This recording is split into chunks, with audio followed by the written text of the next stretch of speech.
Is Mark Narducci. Mark, two teams today off to great early season starts, right in the thick of this Colonial Conference race. Both teams right at the heels of Audubon. There's no question about it, Bob. And when the season began, Audubon was a prohibitive favorite, and things are going according to form. But Sterling and Haddonfield were really not considered to be among the top teams. Sterling's gotten off to a 6-1 start. Haddonfield's 5-2 with a big win over West Deptford, and has already matched its win total from last year. So when you look at it, these are probably the two most improved teams in the Colonial Conference. And we were talking to Chris Carpenter earlier from Sterling. He mentioned a tough schedule heading up from 12 games in 15 days he has to play. He's worried about his pitching. There's no question about it, because basically he's been able to get away with two starters, Tony Brown and the guy we're going to see today, Lou Castellanos, the big football lineman and imposing left-handed pitcher who's 3-0 on the season. So you're right, they're going to have to develop depth, but for a big game like this, at least he doesn't have to worry about it. And we'll be back with the starting lineups after Welcome back. We're getting ready to start today's game, Haddonfield Bulldogs versus the Sterling Silver Knights. And as we get a look here at the big pitcher Lou Castellanos for Sterling, we're going to set that Sterling defense. Okay, Bob. Starting things off, Sterling.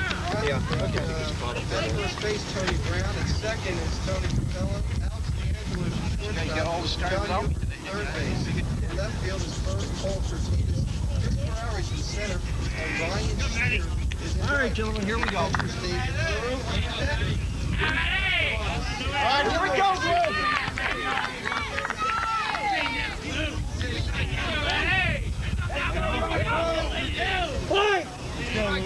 And leading off for Haddonfield will be Matt Rabacki. First pitch by the big lefty up high. He'll be followed by Bull Cook, Scott Ward, Jeff Durham. Batting number 5 will be Brad Spence, and the 6th spot will be Fritz Scanlon. Breaking ball in, counts even at 1. Scanlon will be followed by Sean Kemps. Batting in the 8th spot, John Chahovitz, and in the 9th spot, Brendan Duffy. On one pitch, off the plate, dead ball. Good call by plate ump Jerry Lacknick and Bill Stewart at first base. Actually, Bill Stewart made the call. That actually hit right back. As he was in the box, as you mentioned, good call. Yeah, it's hard for that plate ump to see that, Mark. Good job by Bill Stewart. First base saw it come off the ankle. And Rabacki does the right thing. He ran it out until he heard the dead ball call.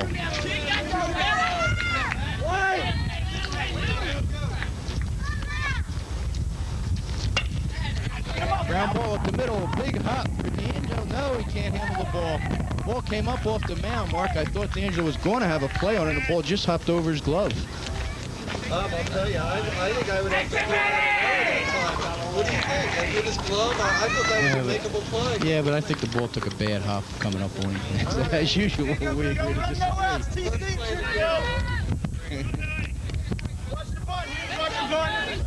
So we'll give him an infield single on that. Number 2 hitter, second baseman Bill Cook.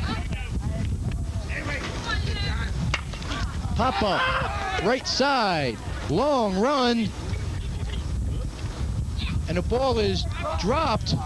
Shear couldn't handle it in right field. Boy, the ball got up in the wind. Tony Brown at first base, Mark, never moved back for the ball. Capella went way over, and Shear never quit on the ball. Got leather and just couldn't hang on to the ball. Almost had the force play at second base on Rabacki. So a little tough luck so far for Lou Castellanos here on the mound. We got some confusion here. They're making an appeal play to first base. They thought they made the catch. Sterling thought that Shear made the catch, but Bill straight away when the ball hit the ground signaled a safe sign. Rabacki went to second base and Cook at first base. This is Scott Ward, number 3 hitter. Scott the pitcher in today's game.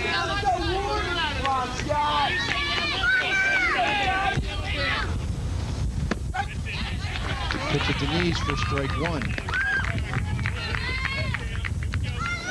Mark, I think the wind had a lot to do, obviously, with that pop-up on the right side that Capello couldn't get to. Runners first and second, nobody out for Ward. Fouled off the plate. So Castellanos ahead of Ward here, no balls, 2 strikes. You work on him, you work on him. Oh, 2! Come on, Lou.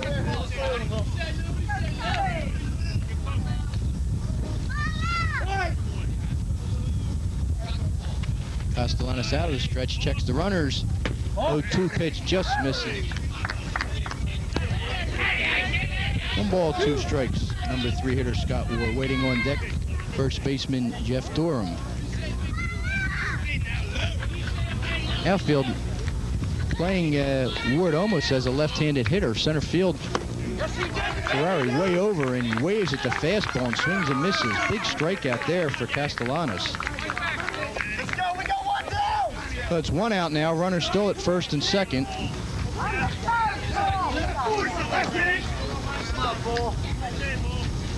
Big lefty first baseman Jeff Durham.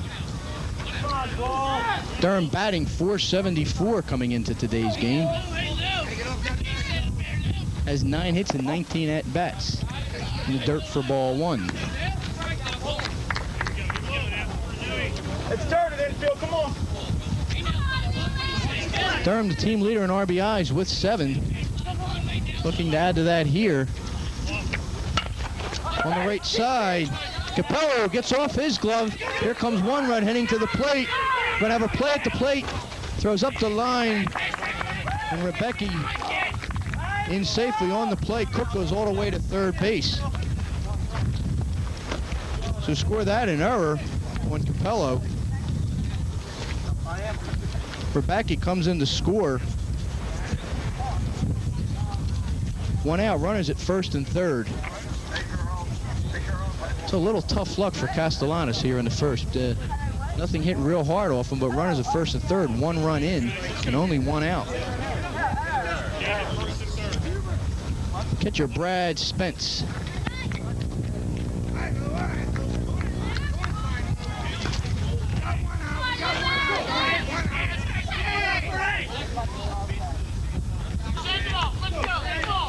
Spence off to a slow start offensively. 2 for 17. Pitch out, nothing on. Spence doing an outstanding job defensively for Haddonfield this year. 1-0 pitch. Good pitch at the knees. 1 ball, 1 strike.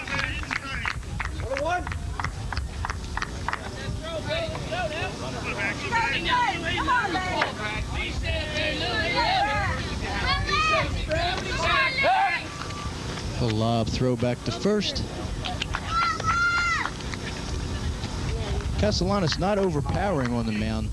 Good command and location of his pitches. High for a ball.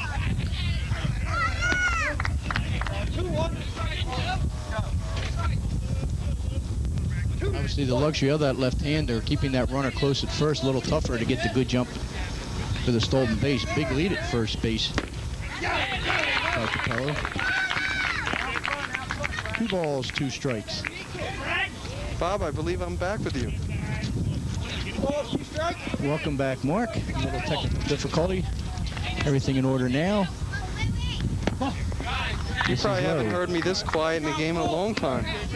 But I can read your thoughts.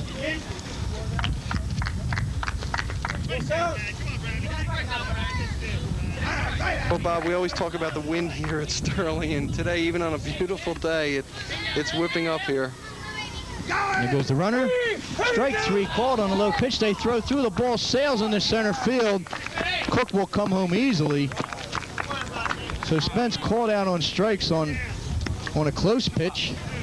Second strikeout by Castellanos, but the second run scores in the inning. Both runs unearned, Mark. Yeah, very, very tough thing for Castellanos, who's actually throwing pretty good. His ball has good movement on it. You saw a couple of the batters actually foul balls off themselves in the batter's box. But again, the defensive miscues. We saw it in our last game of the softball game between Triton and Pensauken. It's happening here today. Number 6 hitter, Fritz Scanlon.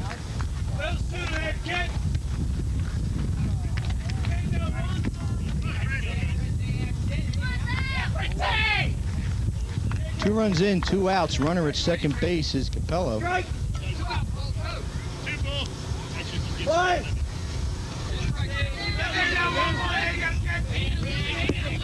Sorry, I'm saying Capello. It's Durham.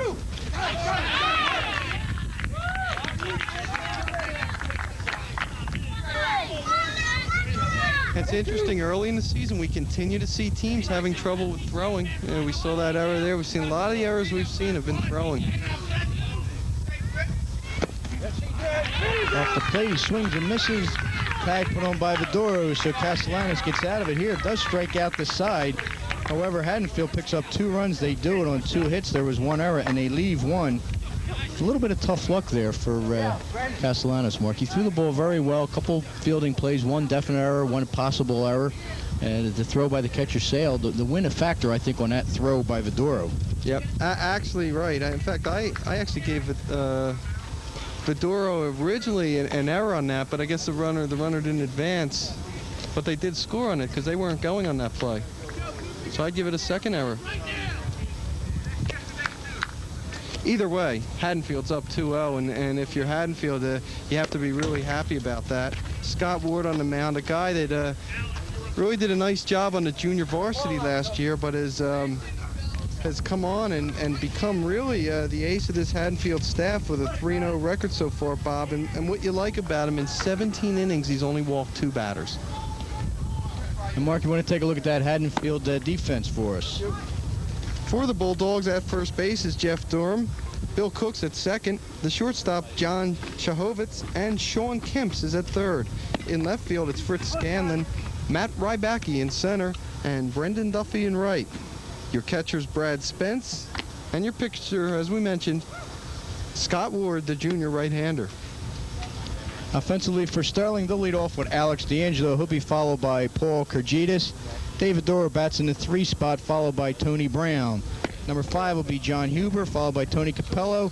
Eric Enders will be DHing today for pitcher Lou Castellanos. Ryan Shear in the 8 spot, and number 9 will be Chris Ferrari. And Mark, I apologize to the viewers at our opening. I believe I mentioned this was an Olympic conference game, and obviously it's a Colonial Conference game. I apologize. I'll tell you what, Sterling right now, Bob, this season has lost just 1 game in the Colonial, and that was to a Haddon Township team. We had said these 2 are among the most surprising. I think Haddon Township, under Coach Frank Trotz, also goes under that category. He's played very, very well in the early going, but that's the only loss. So obviously the loser of this game, you don't want to get a couple back of Audubon. I mean, they're going to be tough enough to catch as it is. And the other thing is, Chris Carpenter is saying the Diamond Classic cutoff date is coming up, May 5th. His team really wants to get in that Diamond Classic to be, among the top 16 teams in South Jersey, and he says we've got to keep winning these games if we want a chance at that. Leadoff batter Alex, who comes into the game hitting .423. Chops it off the plate. Easy play for Chahovitz. 1 pitch, 1 out.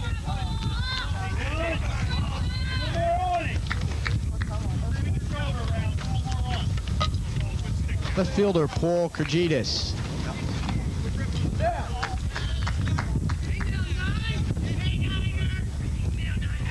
Kurgitis coming in hitting .250, Mark, the only batting average under 300 in the starting lineup. Yeah, Kurgitis is a tough kid, good bat control guy, and a real tough player. Played football this year for Jim Gallagher.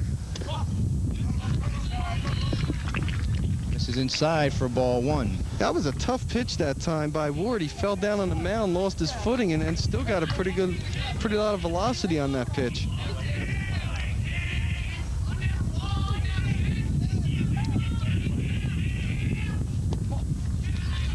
Ward is a testament to the junior varsity programs. I mean, here's a guy that basically spent most of the season on JV, got a cup of coffee on varsity last year, really worked hard, Dick Eastwick said, and has just come in there and really assumed control this year.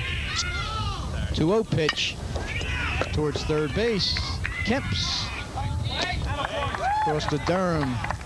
2 up, 2 down.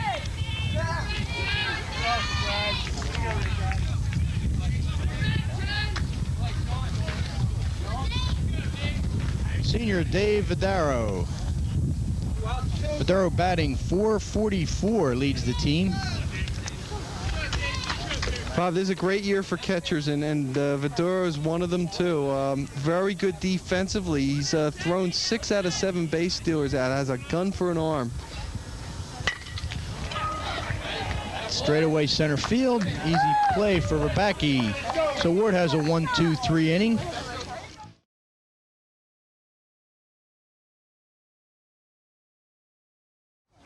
Second inning action here from Sterling. Haddonfield with a 2-0 lead at the end of that first inning. I said Sterling with a 2-0 lead. Haddonfield 2 runs on 2 hits in that first inning, and Sterling had 2 errors. You know, errors obviously are going to be the key. Remember we did the game last year, Bob, that Sterling won 10-7. In that game, Haddonfield committed 6 errors. So self-destructed here in this field. Defense, if you have pitchers that throw strikes and play defense, you can win a lot of games on the high school level. At any level, Mark. Yep. In softball, baseball. Name the games, get it over the plate. There's not that many teams that have enough offense throughout the lineup to beat a good fielding team.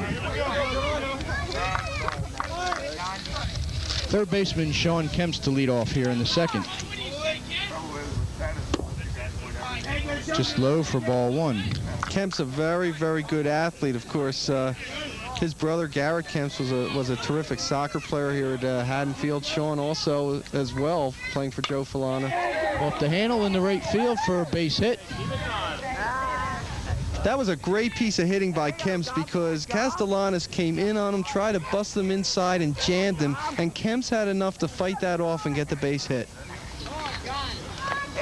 Yeah, Castellanos can't be upset with the pitch.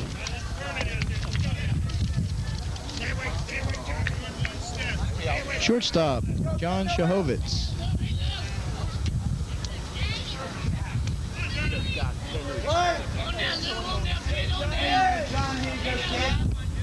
Shahovitz hitting .217. Takes the first pitch on the corner for a strike. Of course, Shahovitz, too, a guy with good bat control. You see Kemps at first with pretty good speed. You wonder if they'll try to advance him there. Down low for a ball.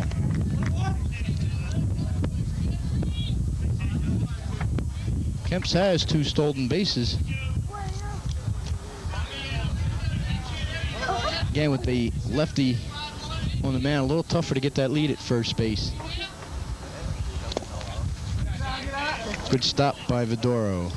You're right. Kemp's really having trouble. It looks like picking up Castellanos' move, not getting a really big lead. And last time looked like he was leaning back toward first base. And what you want to do there as a coach, you want to get this. You want the runner to get a shorter lead and be moving towards second base on the pitch. It's attempted sacrifice and it's fouled back. It does you no good to have that big lead and be moving back towards first base on the pitch. Better with a shorter lead, heading towards the base you want to get to. You know, it takes so much discipline. A lot of times when people are trying to bunt, they get over anxious, and I think that happened that time with Shahovitz. He actually bunted at a ball that was way out of the strike zone. Would have been ball 3.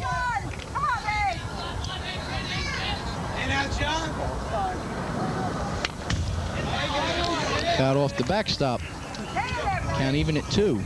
I almost think that Kemps at first has to take a one-way lead just to get a look at Castellanos' pickoff attempt, because he's going back almost every time. Castellanos is giving him the, I guess, the leg toward first. It's kind of fooling him a little bit. I'd like to see him throw over there and see what he has. Castellanos looks him back there. Castellanos made a move in the first inning towards first. It was just a lob throw. Mm-hmm. Right center field. It's not going to get caught. Kemp's coming all the way around, heading to third base. They're waving him home. Trouble in the outfield, getting the ball on his way to third is Shahovitz, and he's there with a triple. The ball gets through the cutoff man, but no advance. So Shahovitz with a RBI triple to deep right center field. And Mark, that is deep out there. We don't have the dimensions of this field, but that is as long of right center field and left center field as you're going to see in high school baseball. What happened, Bob? Castellanos got a fastball up in the strike zone. Again, Shahovitz swung at what would have been ball 3, but he got all of it that time. That high fastball took it the other way. There we go, Duffy. So 1 run in, a runner at third for Brendan Duffy. All right, watch the screen, kids. Watch it. Hey! 3-0 now, Haddonfield lead. Duffy takes the first pitch for ball 1. Now, Duffy, a 166 hitter, but What this does, though, even if he makes it out, you still get the top of the Haddonfield order. So that's a big, big hit by Shahovitz. Sterling with the infield up, looking to cut the run off. Called strike. This is where the left-handed pitcher is at a disadvantage, Mark, with the runner at third base. Just like a right-hander is with the runner at first base. He can't looking back. He's got to look over his shoulder. The runner can get a little bigger lead. Ball, dead ball hit by a pitch.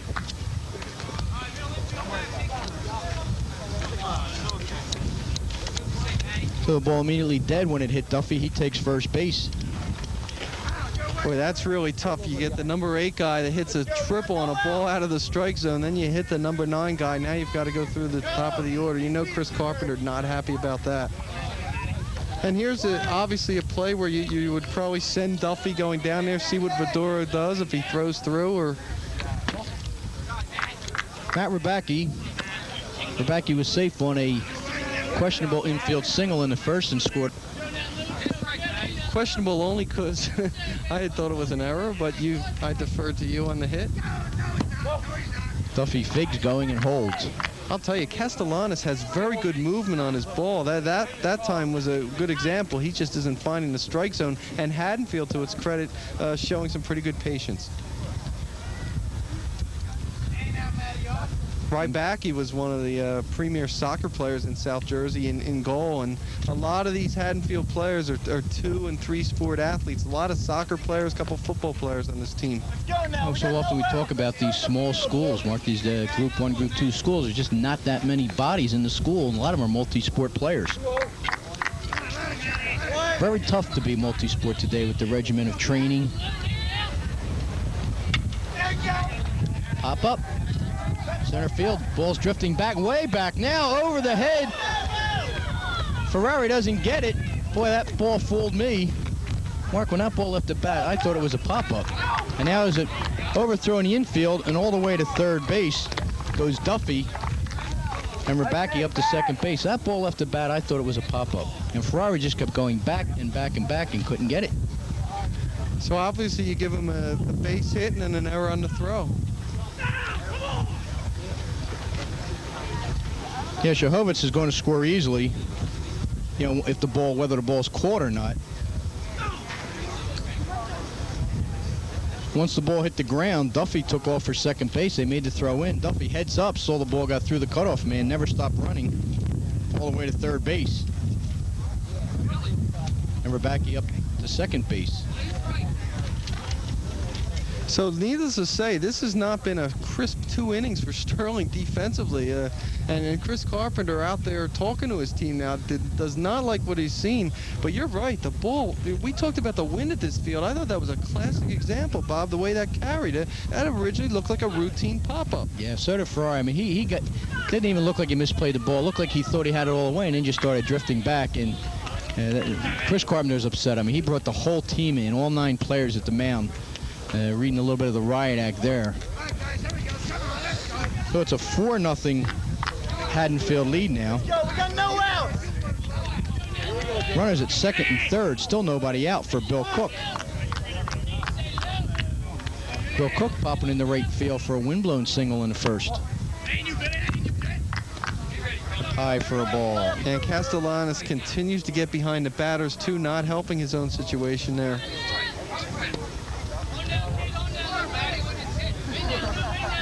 Sterling still with the infield up. 2 balls, no strikes. Bob, a statistical oddity, Bill Cook was the leading goal scorer on the soccer team, and his sister Susie led the girls team in scoring. Brother-sister scoring leaders in Haddonfield. He'll be continuing his education at St. Joe's. Now, at least in Castellanos' favor, first base is open, but the way he has had trouble hitting the strike zone, I don't know if you want to load the bases and then give him no margin for error. Oh, he loses him on 4 pitches. That'll set the force up at home plate.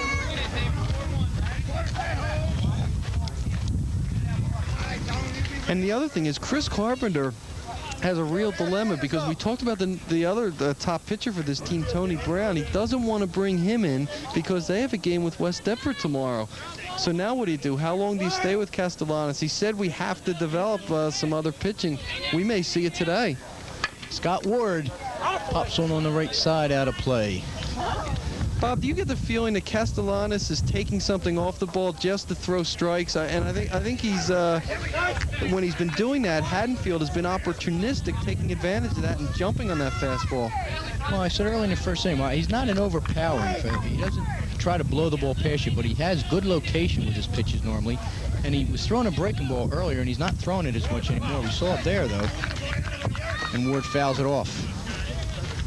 Ward struck out in the first inning. Ward is the team leader in RBIs, I believe. He's tied for second with 6 behind Bill Cook.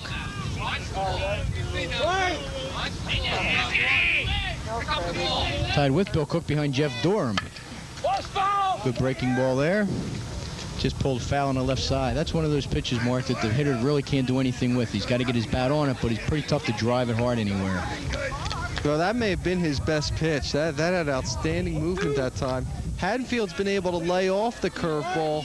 He hasn't been able to throw it for strikes and then sit on the fastball. There's the good fastball, swing and a miss. So Ward goes down swinging for the second time.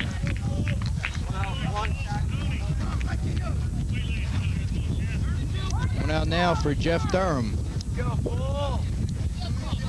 Durham was safe at first base on an error in the first inning. Durham's also an outstanding student. He's going to be going to Dartmouth. Also was a tremendous soccer player. Haddonfield traditionally has had a great soccer program, outstanding in baseball under Dick Eastwick. Won a couple of state titles, 89 and 91. Under Dick, they've won a diamond class, a couple conferences, a couple states. Castellanos gets the high strike there. 1 ball, 1 strike to Durham. Now, of all the players, Dick Eastwick said that Durham has been really one of the pleasant surprises as far as really how he's gotten out of the gate, hitting really well.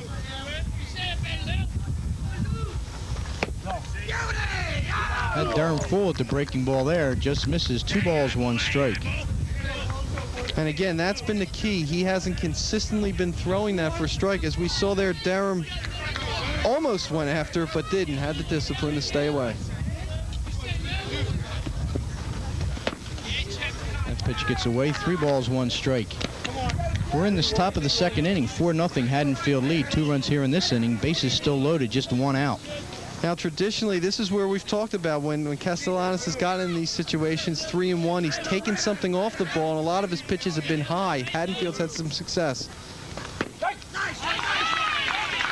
The corner there counts full now on Jeff Durham.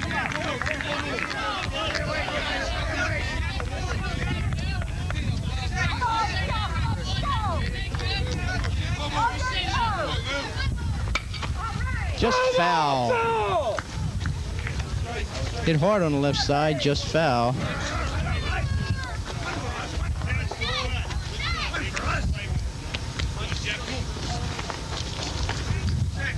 You know, Castellanos already this year has gotten a lot of work.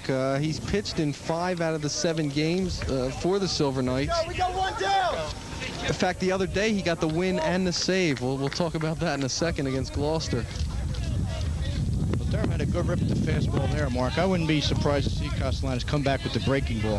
He had Durham fooled on the breaking ball. He just couldn't throw it over the plate. And throws the fastball there.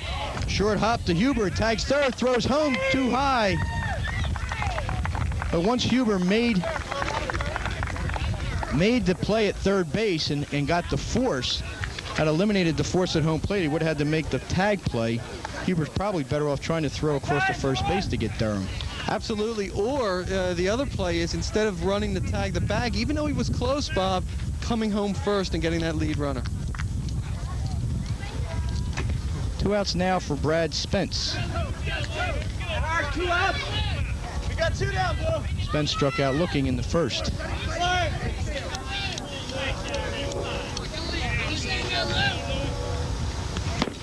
Swings at the high fastball and misses. Also see Brad's dad here in attendance, Mark, today. Brad's father, John Spence, was an outstanding baseball and basketball player at Gloucester Catholic.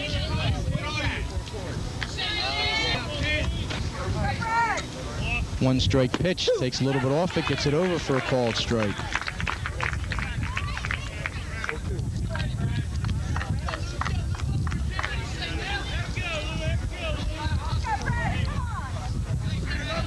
Brad enjoyed a very solid football career at Haddonfield.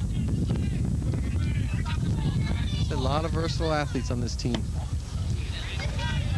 Waste one down low there, 1 ball, 2 strikes. The other thing about versatility, a lot of these guys have played different positions, and Dick Eastwick said, we've really gotten great senior leadership from these guys. They'll play anywhere, they have a good attitude, and it's really gone down to the whole team.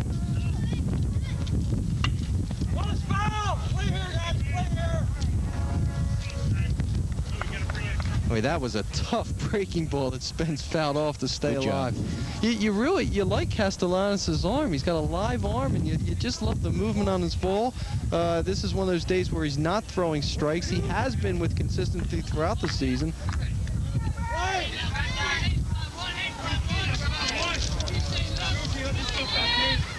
1-2 pitch on the way to Spence. Swing and a miss, strike 3. Spence goes down on strikes for the second time. Well, here in the second for Haddonfield, they get 3 runs. They do it on 2 hits. There was an error, and they lose 2. Top 3. Well, Vineland has one of the best players in the area, a center fielder by the name of Galvin Dent. Tony Brown, the leadoff here in the second for Sterling. Brown hitting .417, the senior. Brown has excellent power. As we mentioned, he's also a top pitcher for this team. Had a standout season in football as well. Pop up, right side. Durham, now he's called off the ball by Cook. And again, the wind playing havoc there. Durham called. It looked like he backed off the last second for Cook, and Cook took a stab at it and couldn't make the play. I always think in a situation like that, you're almost better having the guy running toward it than the guys running back when you have wind like that. That's why the right fielders are going to have such a key aspect, although that ball was hit a little too deep for that to happen there, as you see Durham and Cook struggling with that ball. Third baseman John Huber. Mark, we'll let you score that one. I would give that a base hit only because it didn't hit anybody's glove. Brown getting a big lead. He doesn't have great speed over there at first. Towards short, a bad hop over Shahovitz. Looked like a tailor-made double play. Shahovitz went over. The ball came up real high, went over his right shoulder. This is almost like playing on a spring training field that you see down in Florida. In addition to the elements and the wind, boy, we've seen some tough, bad hops here so far. You know, I looked at this infield earlier. I don't know whether the grass has been cut yet. It's patchy in spots, and with this bad weather in South Jersey, a lot of field maintenance has yet to be performed on these baseball diamonds. The runners at first and second, nobody out for Tony Capello. And Ward, after a 1-2-3 first inning, having a little bit of trouble here. But I'll tell you, Bob, he made the pitches where, I mean, you can make the argument there could be 2 outs here. Very easily. The same situation happened to Castellanos in his first inning. Inside.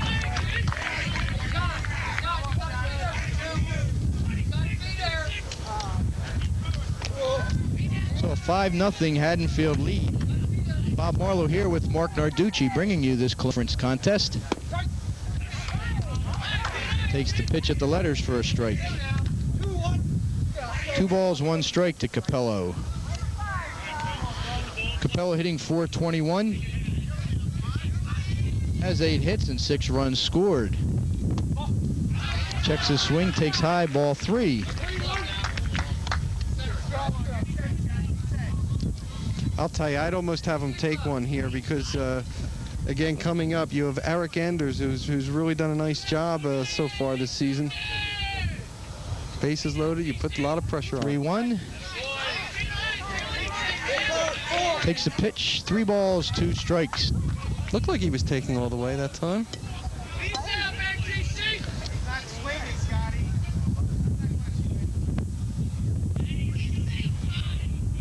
Full count pitch all the way. Runners hold. Misses inside for ball 4.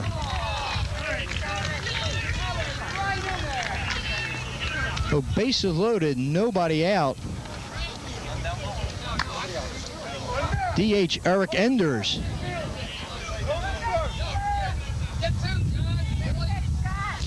Enders usually getting in when Castellanos pitches. Obviously, when Tony Brown pitches, no use for a DH there. Enders just 9 at-bats on the season, 3 for 9. Loops one in the left field. Scanlon has it. Here comes the throw. No run advanced. A good job by outfielder Scanlon getting the ball into the cutoff man. Tony Brown has to hold at third base. As we said before, first of all, you're down by 5. You don't want to take a chance with nobody out. The other thing is Tony Brown's not a speed burner there. I thought it was a good move holding him up. Scanlon doing a nice job getting the ball back in. Right fielder Ryan Shear. Brown at third, Huber at second, Capello at first, 1 out. Ward continues to work out of the stretch. Fouled off the backstop for strike 1. Ball stuck up in the screen.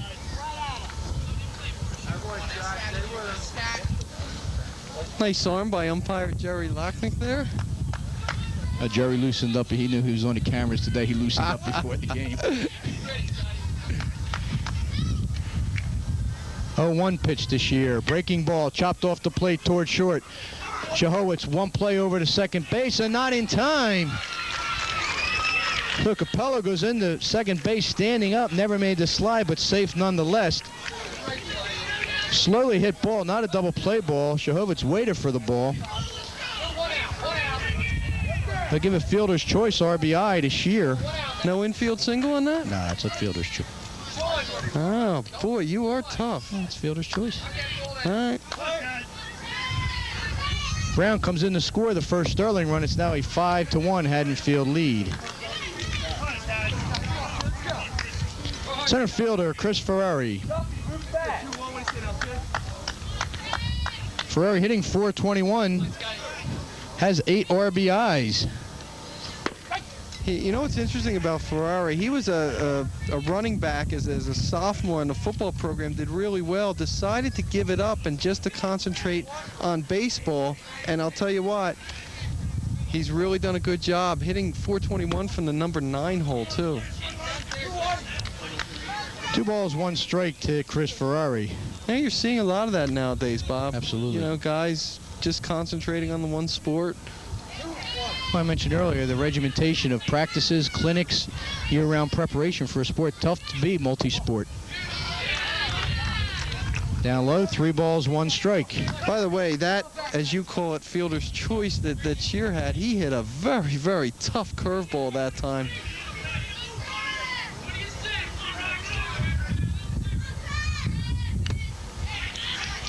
Swings through the pitch. Spence hangs on for strike 2. Full count now.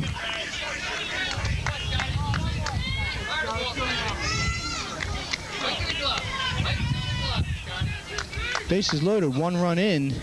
3-2 pitch. Good fastball, freezes Ferrari. Big strikeout by Ward. His first of the game. So that'll back the infield up. Leadoff batter Alex D'Angelo. D'Angelo grounded out in the first inning.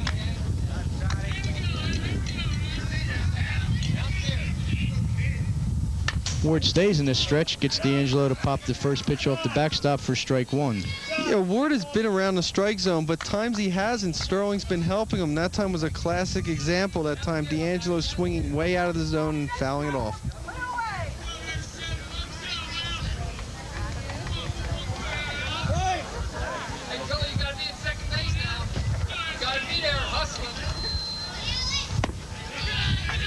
Breaking ball stays up. 1 ball, 1 strike.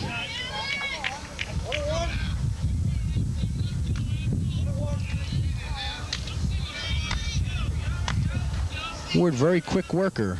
1-1 pitch on the way. Ground ball Again, a hop over the outstretched reach to Shahovitz. Here's one run in. Here comes a second run heading to the plate. The ball gets by Scanlon. Here comes a third run going to score. Standing up. So D'Angelo single, 2 RBIs, and clears the bases. 3 runs. Huber in to score. Capello in to score. And Shear in to score. D'Angelo all the way to second base. And all of a sudden, it's a 5-4 baseball game.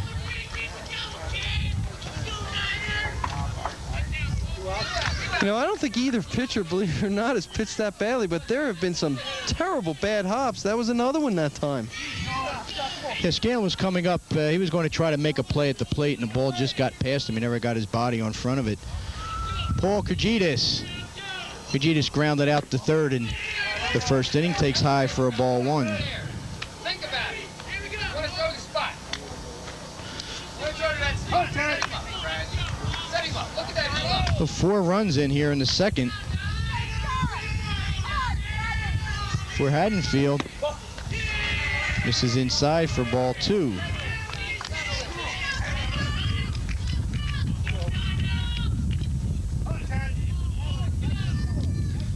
So Ward, after getting the big strikeout on Ferrari for out number 2, gives up the bases clearing single to D'Angelo. Now falls behind Kyrgitis, 3-0.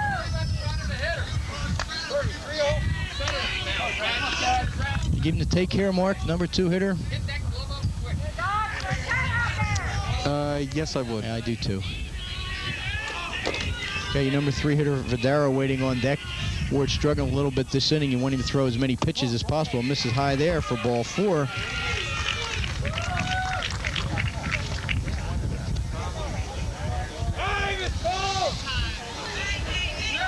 A little conference at the mound now with Durham, Ward, and Spence. Catcher Dave Vidaro. Vidaro flew out to center field in the first inning.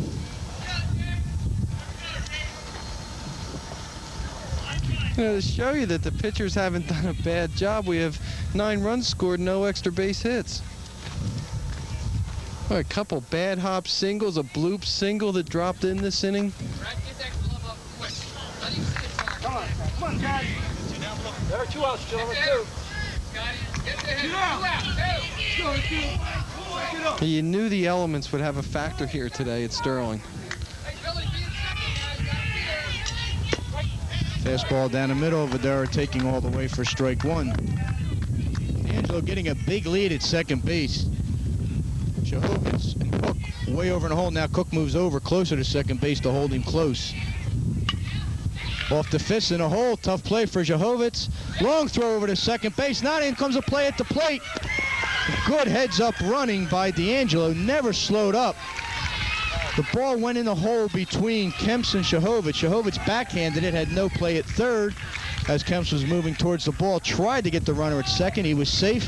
Heads-up play by D'Angelo. Never stopped running around third and scores easily.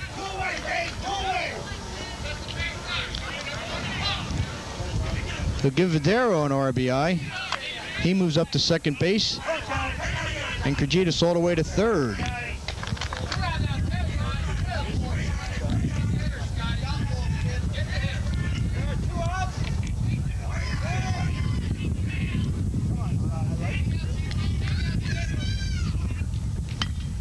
Tony Brown fouls one back. Brown singled to start this inning and scored a run. But Sterling has batted around here in the second. Brown, sensing Ward struggling, really tried to jump on that first pitch fastball that time. We're tied now at 5 here in the second inning, and pitch off the glove of Spence. No advance by the runners. I'll tell you, I'd be very, very careful where I threw Tony Brown fastballs. He's got outstanding power. I'd probably throw him as much off-speed stuff as I could.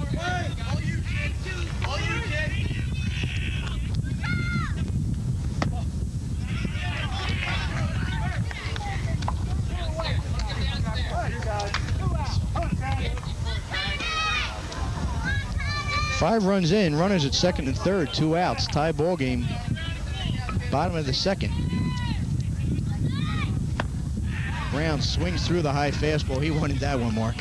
Yeah, even Tony Brown has a limit. That ball was way too high. I'll tell you though, if he ever tagged a high fastball, we may not see the ball come down for a while.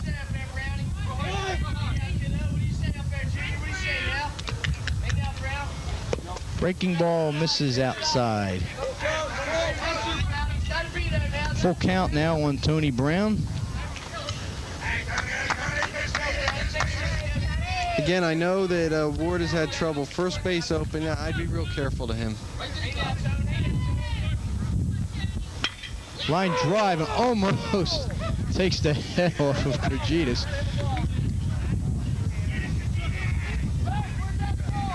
Kurgitis didn't know which way to spin. That ball was hit like a bullet. Brown got a good look at that pitch. It was up, turned well on it.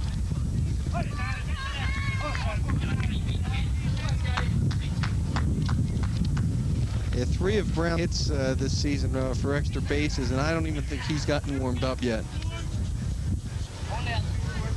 Looks like he's going to be attending Indiana University of Pennsylvania. Good, solid Division II program.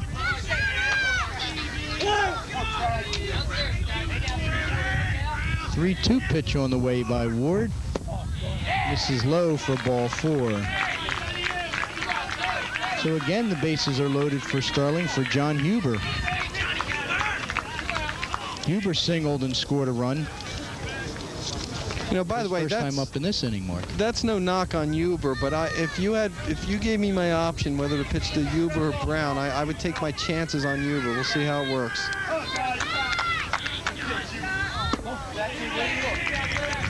Down low for a ball. Problem is now Huber's going to see some nice fat fastballs here. Ward needing to hit the strike zone. Yeah, he can lay on the fastball here. He's ahead in the count. He's in control here. Line drive, left field, base hit. Here's one run coming to the plate. He'll score. Cadero on his way to the plate, and he'll score. And it's now a 7-5 Sterling lead. As Huber gets 2 RBIs on the solid base hit, his second hit in the inning. Huber says, take this. You want to pitch to me? This is what will happen. A 2-run single that time. Nice piece of hitting.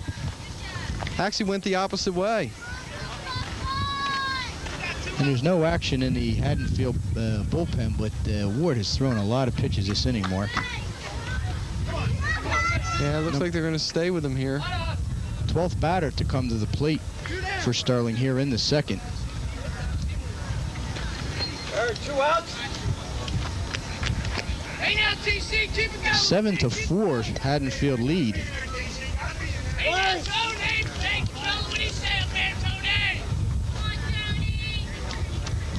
7-5 Haddonfield lead.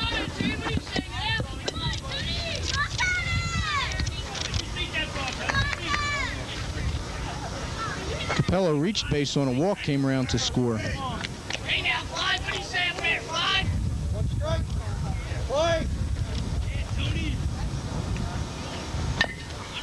Chops that one foul. So Ward ahead, no balls, 2 strikes. Scott. 0-2. There we go. TC, go to the player.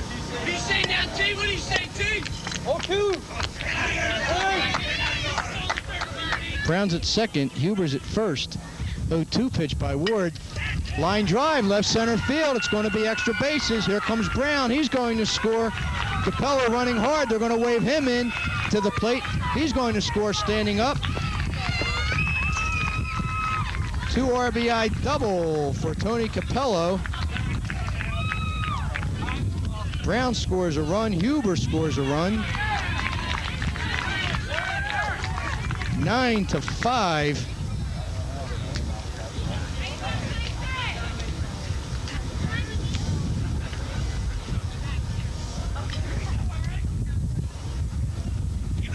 Mark, the gates have opened up here for Sterling here in the second. I thought when Ward got Ferrari on that strikeout, looked like he might get himself out of this inning.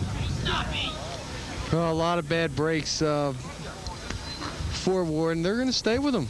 They're going to actually stay with him. But, Bob, that was the first extra base hit, that two-run double. They've been, each team's been just hitting some hard singles here. This is Eric Enders. He flew out to left field earlier in this inning, and this is one of those situations, Mark. You don't want to make 2 outs in 1 inning. Your teammates will let you know about it. There's a ball gets past Spence. Capella moves up to third base.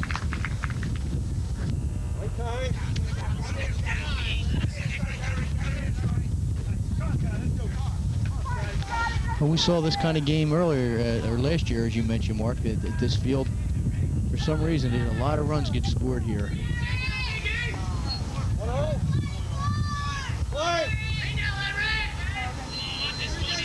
Ward staying in the stretch. Misses low for ball 2. Well, I think a couple things. Combination, we talk about the wind, the field's tough, and the other thing is these two teams can hit. So the fact that they're putting some runs on the board shouldn't be a surprise. Haddonfield put 10 against Notre Dame the other day. Fastball up. Eric Enders got a good look at that fastball. Yep. Just fouled it back.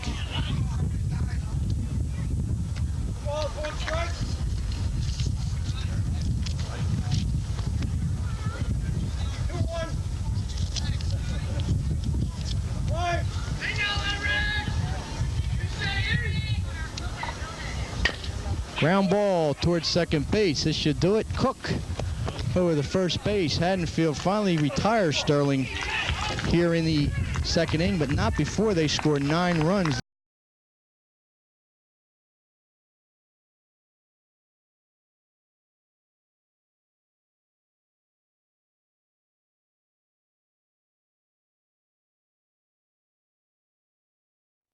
And welcome back here in the top of the 3rd inning here.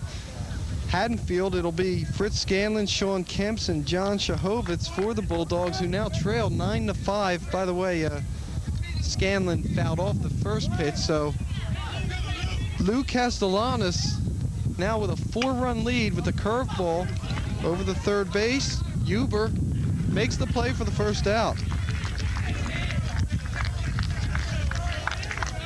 Sterling settled down after committing, or hopes to settle down after committing a couple of errors in that first inning. Haddonfield now trailing. As we said, both of these teams have scored a lot of runs. Haddonfield put 10 on the board the other day in a dramatic win against Notre Dame, 10-9. As Sean Kemp steps to the plate, the sophomore 1 for 1 with a base hit as he takes that pitch low for a ball. For Kemps, that was his 6th hit of the year.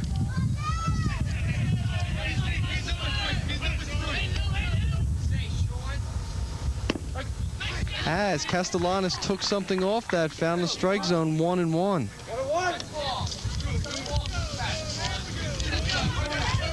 Castellanos came into the game having struck out 14 and 15 in the 3rd innings. There's a ball the other way, long way going, and that'll drop for extra bases. Kemp's rounding first. And he'll stop at second base with a stand-up double as Ryan Shear made a diving attempt for that ball, but again, the wind continues to bother these infielders and outfielders as Sean Kemp is now 2 for 2 with a 1-out double.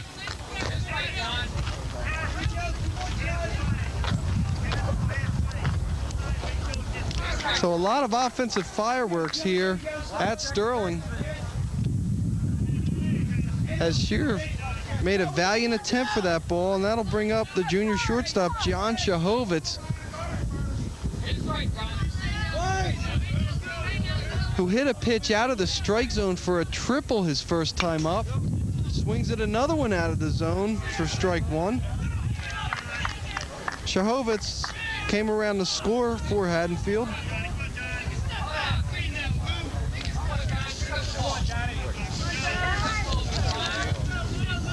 That RBI, by the way, that he got, his 3rd of the season.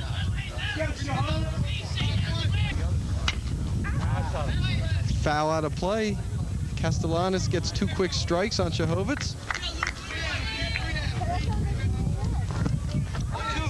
lot of right-handed batters hitting balls the other way. I don't know if that's because they're not getting around on the pitches, which I tend to think, rather than they're trying to go that way. Well, I think you're right, Mark. I think it's a combination of them not getting around on pitches and good pitches. I mean, it's hard to say good pitches and when it scores 9-5, but there's a lot of good pitches. There's some balls here that were really just windblown or bad hops today.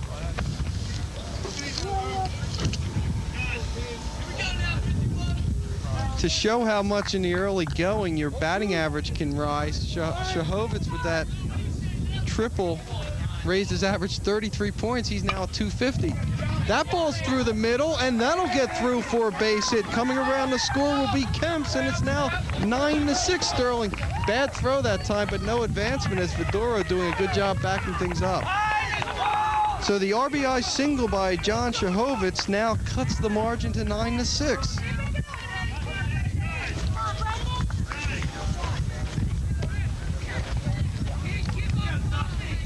So John Shahovitz, who came into today hitting .217, is 2 for 2 with 2 RBIs hitting in the number 8 hole.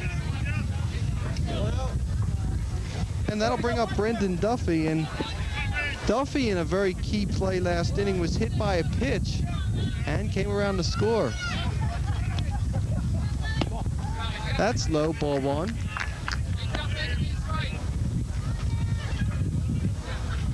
Shahovitz at first base at that last pitch got a pretty good lead over there. Yeah, I was looking at him. I thought he might be going. He had a good jump. Castellanos never really gave him a good look. He might give him a little harder look here. There's a throwback.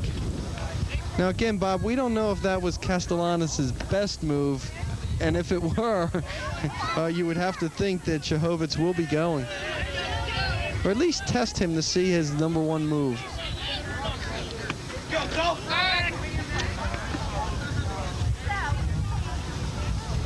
Well, he had a good lead there and got back easily. He may try to get another half a step here. Shahovitz has stolen just 1 base this season. Curveball for a strike, 1-1 to count.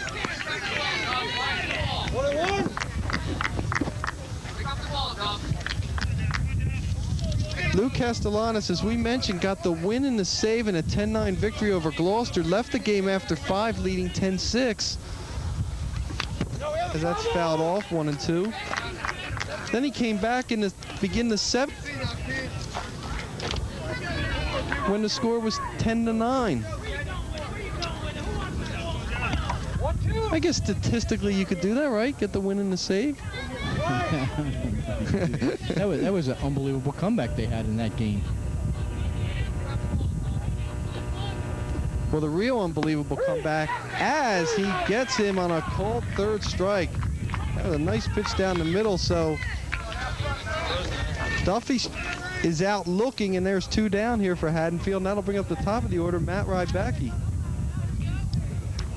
The real comeback came with Haddonfield the other day against Notre Dame, Bob, scoring 8 runs in 1 inning after trailing by a score of 9-2. Rybacki takes that pitch for a ball. He's 2 for 2 with a run scored. Again, he's another one who, as there's a throw to first base, came into the day not with the greatest of averages, batting 190. Has already raised his average 70 points with this 2 for 2.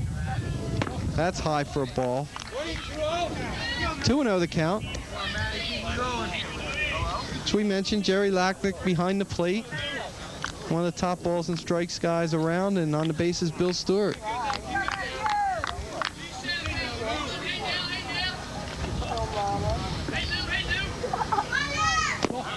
That's low, 3-0.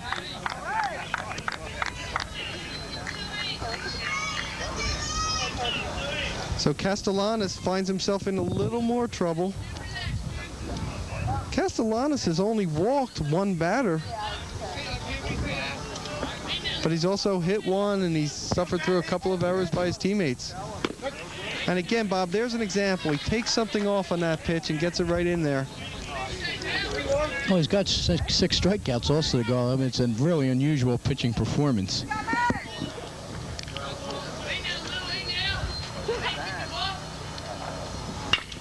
And he cracks that to center field. That ball is going to drop. Haddonfield coming around to score, and the Bulldogs get the 7th run. As Shahovitz comes all the way around on the RBI double by Rybacki.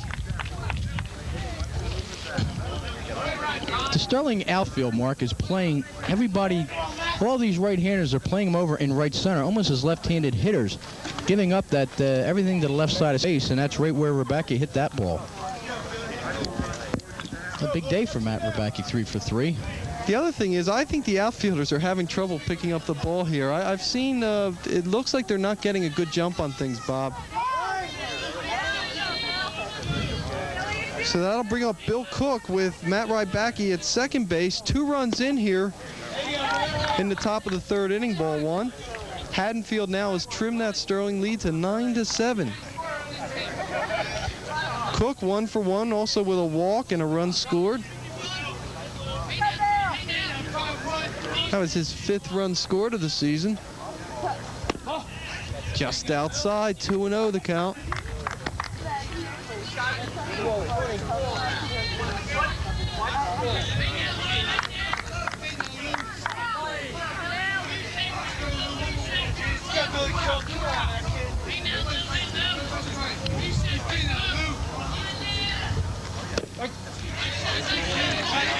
Fastball in the middle of the plate for a strike. 2-1 the count. As you said, Bob, both pitchers have thrown a lot of pitches here today. We're only in the 3rd inning. In a slugfest in Summerdale. Almost hit him that time, 3-1. Yeah, and this can be a big concern for Chris Carpenter, as we talked at the Open, 12 games in 15 days. He doesn't want to have to go too deep into any pitching if he doesn't have to. Chris actually may be doing a rain dance before all this is over. 3-1 count, and ball 4. So Bill Cook is on base for the 3rd time today. And Chris Carpenter is going to go out to talk to Castellanos. Now, it's interesting because coming up is his counterpart, Scott Ward, who has struck out twice. Or no, make that Chuck Worley going out there talking to Castellanos. Chuck does a great job with the pitchers on this Sterling team. Also has done an outstanding job coaching in the summer in the Senior Babe Ruth team. Had that team from this from the Camden County League again win the state championship, go on to Syracuse this past summer. A number of these players, such as Tony Brown, does a good job helping out youth baseball in this town. Well, you see, Chuck didn't like something about Castellanos' mechanics. You can see him showing about his arm and hand movement. Probably talking about his release point.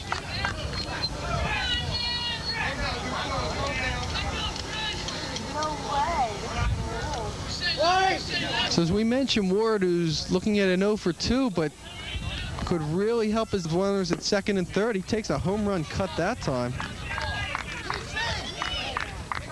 2 down here in the top of the 3rd inning. Sterling leading Haddonfield 9-7.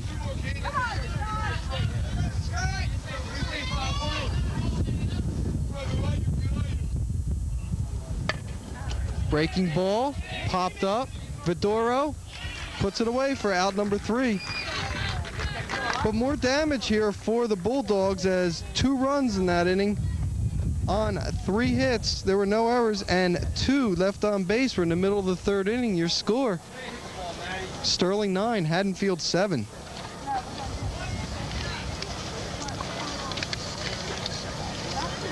And we get the official run count by Jerry Lackney. He just came over and gave us the 2 sign. West Deptford is probably the most a team that's the toughest to figure in the Colonial. A lot of people thought, as stepping to the plate is Ryan Shear here for the Silver Knights as he takes the first pitch for the ball. A lot of people thought that West Deptford would be right on the heels of him this year, and it really hasn't happened. Losing to Haddonfield, losing to Haddon Township, and losing to Audubon. Pop foul out of play. Shear got a base hit, an RBI base hit on a tough curveball his first time up.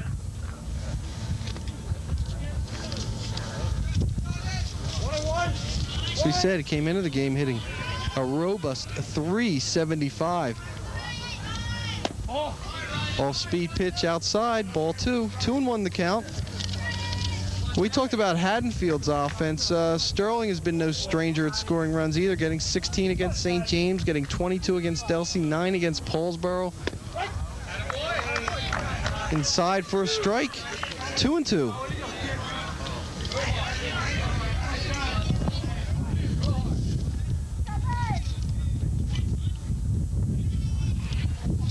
That run scored was Shear's 6th of the season that he scored. Ground ball to shortstop. Shahovitz with the long throw over the first for the first out. Both shortstops, D'Angelo and Shahovitz, can really pick it up. The only problem, both of them, they've seen some bad hops here today.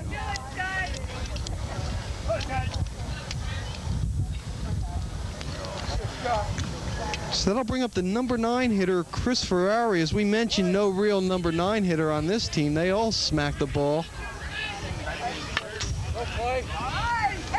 Ferrari struck out looking his first time up on a great fastball by Ward on the outside corner. Ferrari has 8 RBIs coming in, Mark, batting out of this number 9 spot. A good-looking swing there by the lefty. So as we said before, a guy who spent considerable time in the batting cages in the offseason to really pump up his game. That one just got away from Ward that time. 1-1.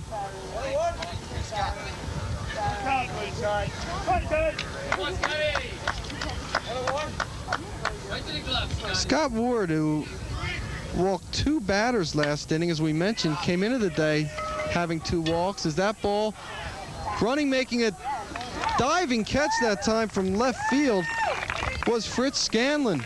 As again, the outfielders continue to have trouble with the sun and the wind. You know what you're saying it now. I was watching Rebecki out there in center field. He never really broke. The center fielder might really have trouble.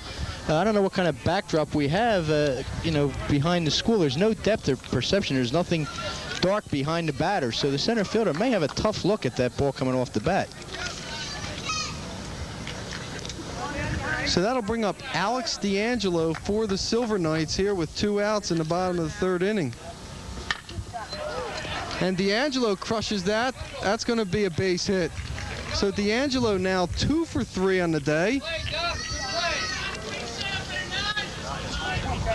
And by the way, he has 4 stolen bases on the year, Bob, with 2 outs. I guess you have to at least consider the possibility of trying to get in scoring position. Yeah, Sterling likes to run. They get base runners on. 4 different players on this team have 4 stolen bases.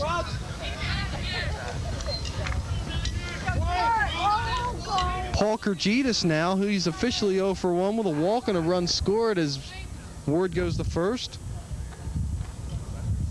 Haddonfield thinking the same thing. Big lead at first base by D'Angelo. I might want to pitch out here. He holds. Ground ball going to be a tough play right now. And they will not be able to get him with the throw from Kemps over the first base. And our official scorer, Bob Marlowe, will give us the ruling on that one. We're going to give him an infield single on that. That was a tough play. Slow hit ball. Once it got past Ward, he couldn't make the backhand. Kemps came a long way. Fielded the ball clean, made a strong throw. Kurgitis had the throw beat.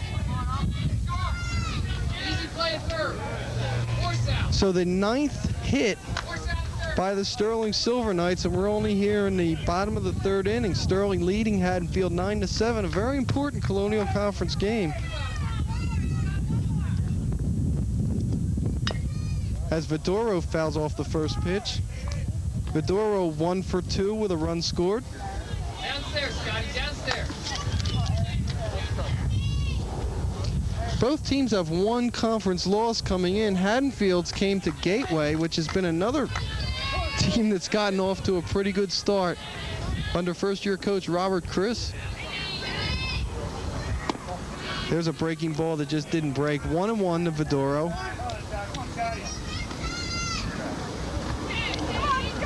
Vidoro honed up his game in the offseason playing American Legion baseball for the Gloucester Township team. That's a team that uses a lot of players from Highland and Sterling. There's a ground ball past Kemps at third base for a base hit. Rounding third is D'Angelo, and he'll score, and it's now 10-7 Sterling.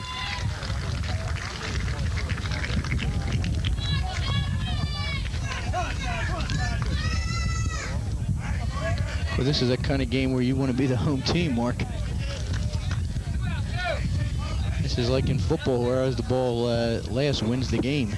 So Dave Vidoro, with his 8th RBI of the season now, increases that Sterling to 10-7, and that brings up the dangerous Tony Brown.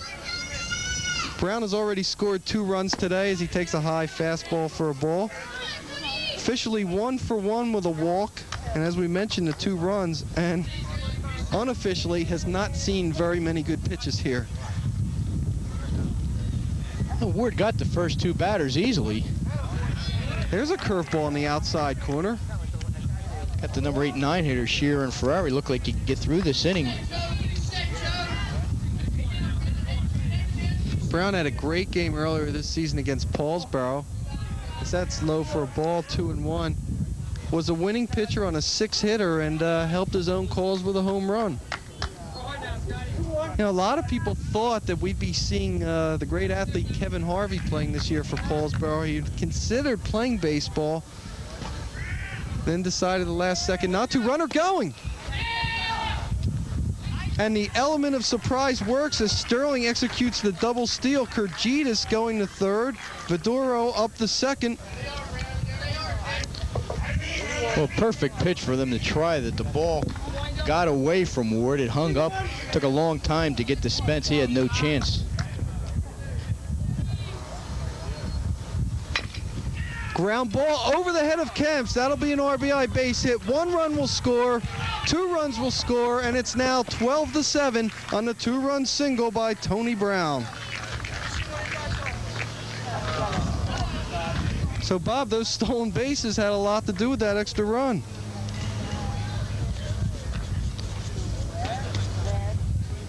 Yeah, and being behind in the game, they had to challenge Brown with 2 outs. They didn't pitch around him.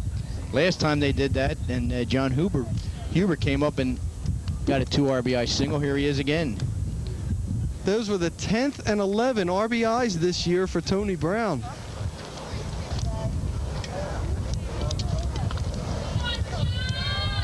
You know, you figure Sterling would stand pat with Brown at bat and not go for the stolen bases, as that ball's dead, foul. But the element of surprise really worked for the Silver Knights. We talked how aggressive Chris Carpenter is. I think he showed it on that play, that double steal.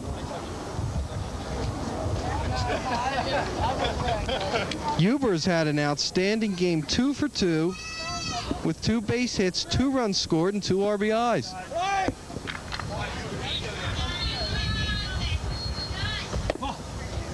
Low, ball 1, 1-1. Good thing I brought my calculator here just to count the runs. So the Silver Knights have now been in double figures 4 games this season in runs. Throw the first, and Brown gets back.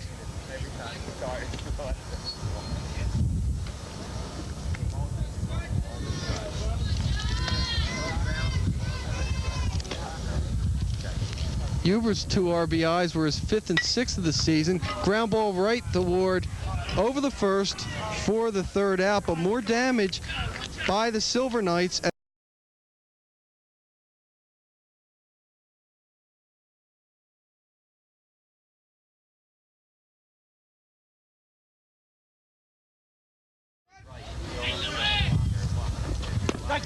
As he takes that on the outside corner for a strike. As Bob mentioned earlier, came into today with the RBI lead on the team. In fact, got an RBI on a fielder's choice in the second inning. That's now his 8th of the season.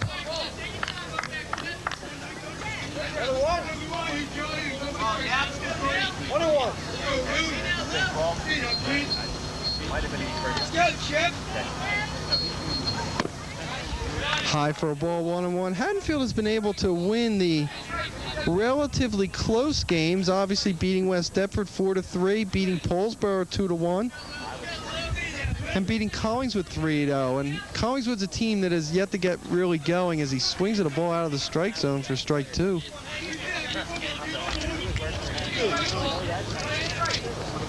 The Panthers traditionally, I think they have a senior trip around the beginning of the year because they did not play for the first 10 days of the season. Collingswood didn't.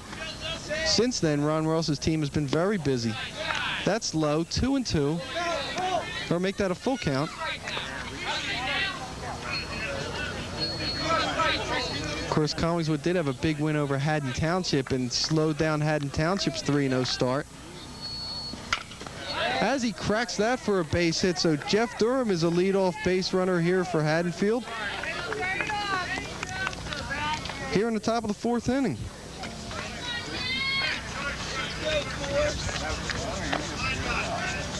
Third time in 4 innings that Haddonfield has started off with its base runner on base. And that'll bring up Brad Spence, who's 0 for 2. Twice Castellanos has struck him out. Gets a good cut at it that time. And the first time up, he struck out looking on a pitch that looked a little bit tough pitch to take, a little low and outside possibly, but obviously too close to take with 2 strikes. Second time up, Castellanos just beat him. That ball's popped up, and every pop-up continues to be an adventure. Capello going back, and that ball hits the ground.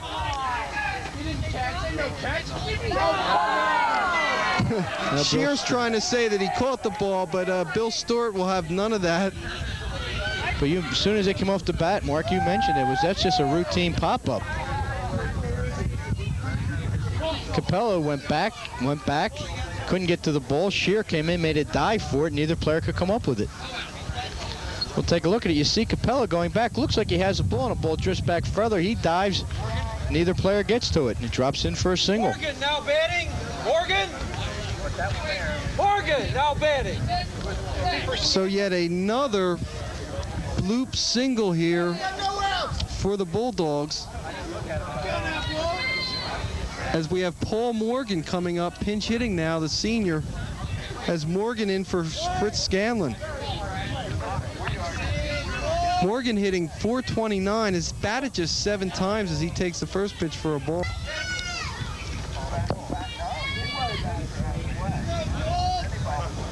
So Scanlon, who was 0 for 2, being pinch hit for by Morgan. That's high, 2-0. So the runner at second is Durham. He led off with a base hit. Brad Spence with another of many windblown base hits for the Bulldogs. Bob, what can you do when you see these pop-ups in something like this? You can't do anything. As a coach, you just sit there and shake your head. You say, gee, I know we're better than this. The pitcher gets frustrated because, I made a pretty good pitch there. That should be an out. It's just a tough day for the fielders on both sides.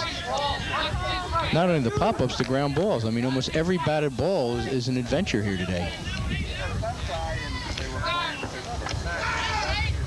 Moved the first base, and that was a pretty close pickoff move that time, is getting back in time with Spence.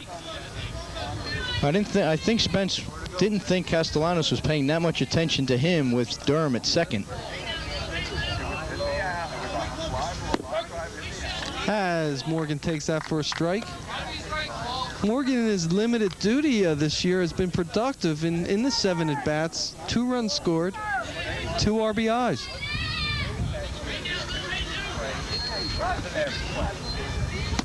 Swings at what would have been ball 3. Instead, it's now 2-2. Lou Castellanos has gotten away with that high fastball continually today.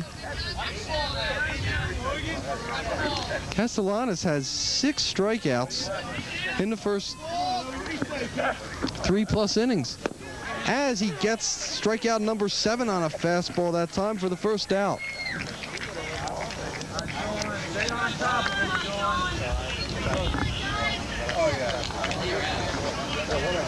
Let's go. We got 1 down. 1 out. So with 1 out, that'll bring Sean Kemps to the plate. Kemps 2 for 2, 2 runs scored, a base hit and a double. And at third base, Kemps has seen his share of smashes go down there today. That time Castellanos took something off it and got the strike.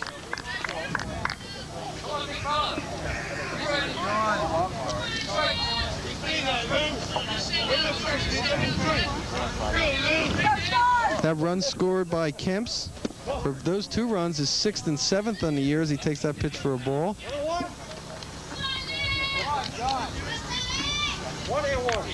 That 7 runs gives him a team leadership in runs scored. One gets to think there'll be some people challenging him before this game's over. I don't think we've seen the end of the scoring as he gets a cut at the fastball, and Castellanos quickly ahead 1-2.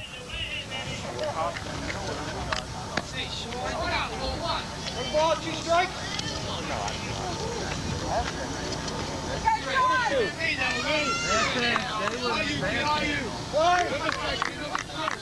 Morgan, by the way, we saw pinch hitting, has also been one of the key pitchers this season for Haddonfield, as that's outside 2-2.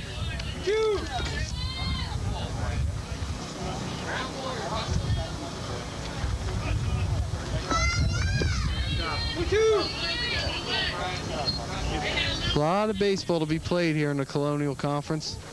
As he strikes him out, 2nd straight strikeout for Castellanos, 8th of the game. And Lou Castellanos now has 22 strikeouts on the season in exactly 19 innings. Well, this is the thing that neither pitcher were getting done earlier in the game, Mark, is when runners are getting on base coming up with that strikeout pitch. Castellanos did it here. Runners at first and second, no outs. He got the 2 big strikeouts. Shahovitz, the grounder to D'Angelo, who gets the force at second base for the 3rd out. So no runs that inning on 2 hits and 2 left on base. It's Sterling 12, Haddonfield 7 in a run-filled game. Double and a walk has scored a run.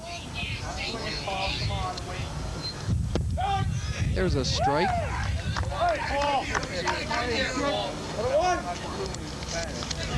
Bob, give me that trivia question again when we get a chance here. I have to think about that. As he gets him for strike 2. Ball had some good movement on it by Morgan.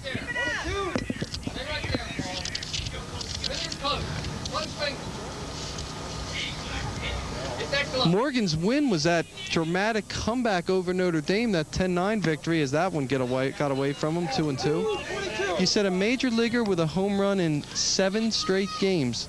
3 men have done it. Can you name 2 of the 3? And I will help you out. You've seen 2 of them play. So you don't have to think all the way back. That's low and the count's full. Boy, that is really tough. What, do I have a full inning to think about sure. this? Okay. We'll get this in the middle of the 5th.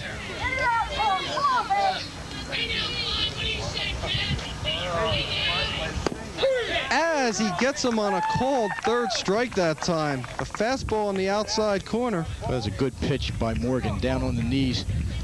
Capello looked at it all the way. Didn't like the call, but it was a good call.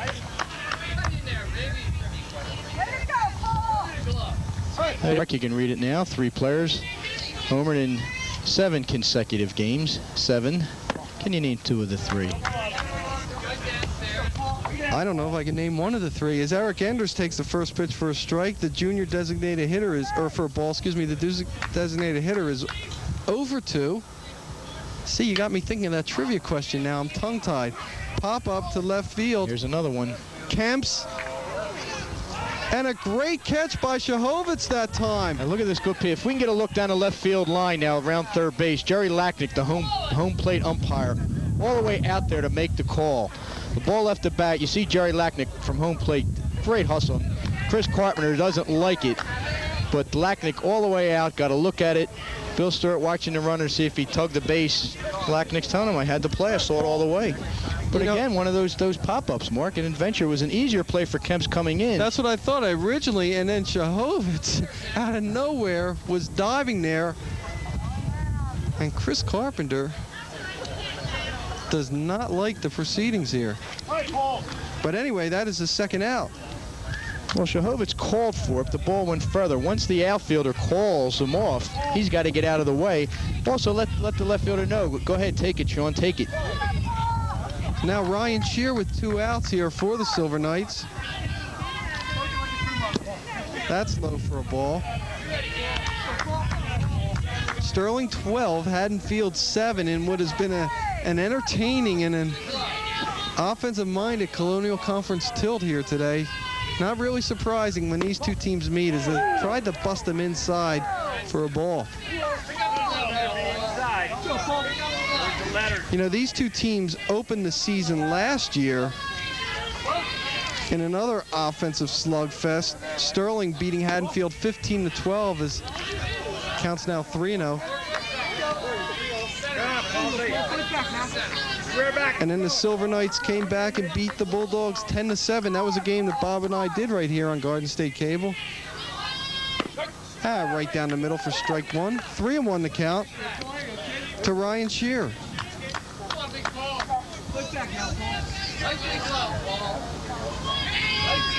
Shear's base hit earlier this game was his 7th of the year. There's a pop to left field. Kemp's going back, seems to have a beat on it, and does put it away for the 3rd out. There's your line score. Sterling 12, Haddonfield 7, as we begin the 5th inning. And again, we're going to have a pinch hitter here for Haddonfield as number 19, Rob Aarons, will start things off. Pinch hitting for Brendan Duffy. So Duffy was 0 for 1 with a run scored. Again, hitting in the number 9 hole. Aarons this season has batted just 3 times, is 1 for 3. Bob, even I can figure that one out at 333. Outside for a ball. He's made the most of his 3 at-bats. He has a hit, he has a run scored, he has an RBI, and he has 2 stolen bases. One thing I like, and Dick Eastwick, very much and very helpful to us, very aware that the team's on television. I think trying to get as many people in here as possible. It's now 3-0 the count to Aarons. And I'll tell you, if you can get the number 9 hitter on base with the top of the order with this lineup, you might have a chance to score a few runs. So, Aarons draws a 4-pitch walk, and he's a leadoff base runner to start the 5th inning.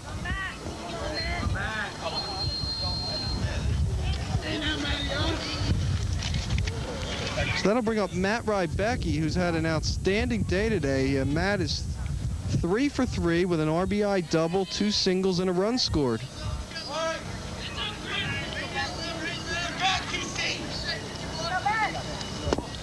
Ironically, Bob, as he takes that first pitch for a ball, he came into today with 4 hits all season, and he has 3 today. But that's what kind of game this has been.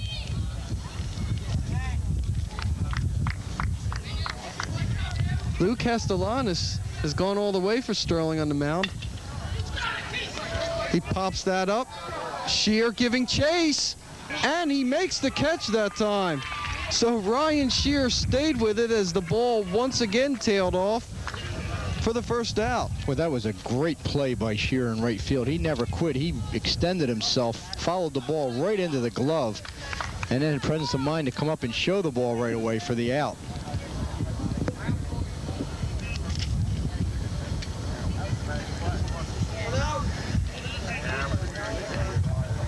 So there's a good look at Castellanos there, who's really been a workhorse this season for the Silver Knights as Bill Cook comes up. Cook swings at a high fastball. Another pop-up. Tony Brown calling for it, and that bounces in there for a base hit. Well, it's amazing, Mark. I mean, this is almost like a first scrimmage of a year. They're not on the same page defensively at all. You know, normally a high pop between first and second. The second baseman might take charge, but that's Tony Brown's ball. He backed off when Capello made the call. Cook has now been on base 4 times with 2 base hits and 2 walks, and I'm telling you, Bob, this wind has just been absolutely brutal. So we have Aarons at second base, Bill Cook at first, 1 down, and that'll bring up Scott Ward. I don't blame the wind on that one. That was just a defensive miscue by the 2 fielders on the right side, Brown and Capello. We saw Castellanos try the pickoff play at first. We've seen that a lot with a runner at second base, a pitcher trying the element of surprise and going to first. As Ward takes that first pitch for a ball. Scott looking for his first hit today. He's 0 for 3.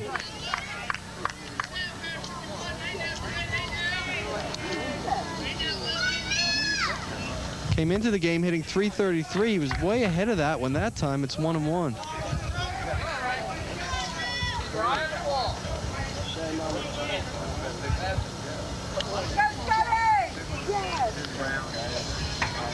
Very, very gutty effort by that gentleman. Lou Castellanos here. Looked like he was going to be roughed up early. That ball bounces away. The runners will advance on the wild pitch. So Aarons goes to third. Cook goes to second. Both runners in scoring position.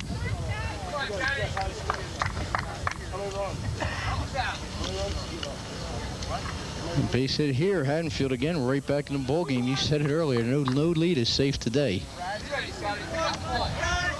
Bulldogs trailing by 5, 12-7 here in the 5th inning. That's high for a ball. 3-1 now. And I'll tell you, Scott Ward, who has been a little anxious and swung at a few pitches outside the strike zone, pretty good pitch right here at 3-1. And he does. He's jammed. He goes the opposite field. That'll drop for a base hit. 1 run will score. 2 runs will score. Now Ward is in a rundown. And Ward is run down, but he gets a 2-run single. And that'll be the second out for Haddonfield. But the gap has been narrowed now to 12-9. I'll tell you, there's another great play by Ryan Shear in right field. He knew he had no play at the plate. Ward made a big turn at first base. Shear threw behind into Brown, got him hung up in the rundown. Good heads-up play by Ryan Shear.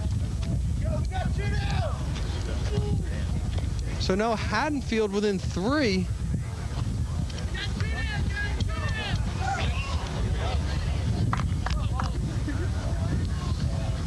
In a game that will not be sent to the Cooperstown Hall of Fame, but an entertaining one nevertheless. Ward did a great job hitting there. That was a tough pitch he hit in right field for a single. I think it was the pitch Castellanos wanted to give him. He fisted it right out to right field. I agree with you, Bob. That was a very, very tough pitch as Jeff Durham takes that first pitch for a ball. He's 1 for 3 with a single, also has an RBI. Outside 2-0.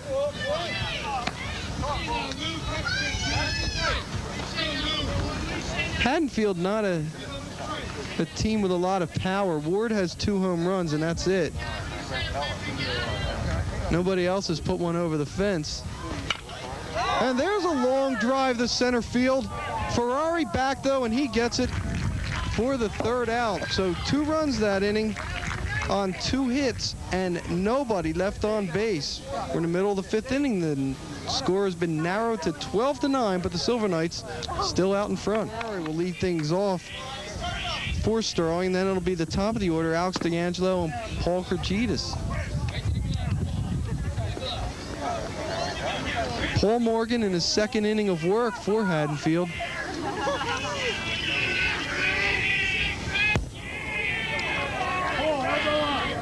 That's outside for a ball. Well, I'm going to make one guess here. And you want to say the question again?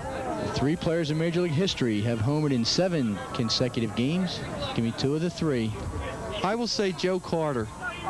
Carter is incorrect. I'm 0 for 1. One player did it last year. One player did it last year. Mike Piazza. As he takes that for a strike, 2-2 the count. Ferrari 0 for 2 with a strikeout and flew out the left field. Your record is intact. Still not right. Mark McGuire, pop up, foul, out of play. Ward chasing it, and the way they've been dropping, that one drops. Count remains 2-2. You know, you say out of play. We went out before the game, and I walked the field with the home plate umpire, Jerry Lacknick, asking if there's any special ground rules here. And you get a look down the left field and right field lines. The out-of-bounds line is so far off the foul line, it must be 50 yards. It's the biggest field I've ever seen for balls to stay in play. So almost any ball hit that doesn't go over one of these fences that you can't even see is in play. Ground ball off the glove of Morgan. This is going to be a tough play, and they won't get Ferrari, and I think we'll both agree base hit. Bob, my last guess is Mark McGuire. If I don't get it there. Ken Griffey Jr.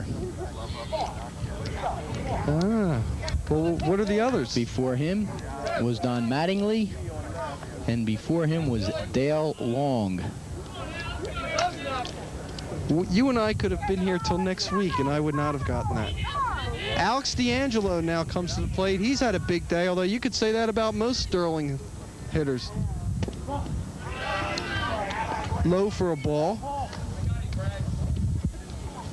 Ferrari at first, by the way, with just 1 stolen base on the season.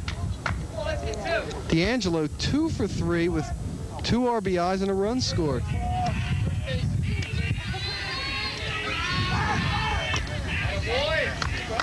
Pickoff attempt at first, and Ferrari sliding back there in time.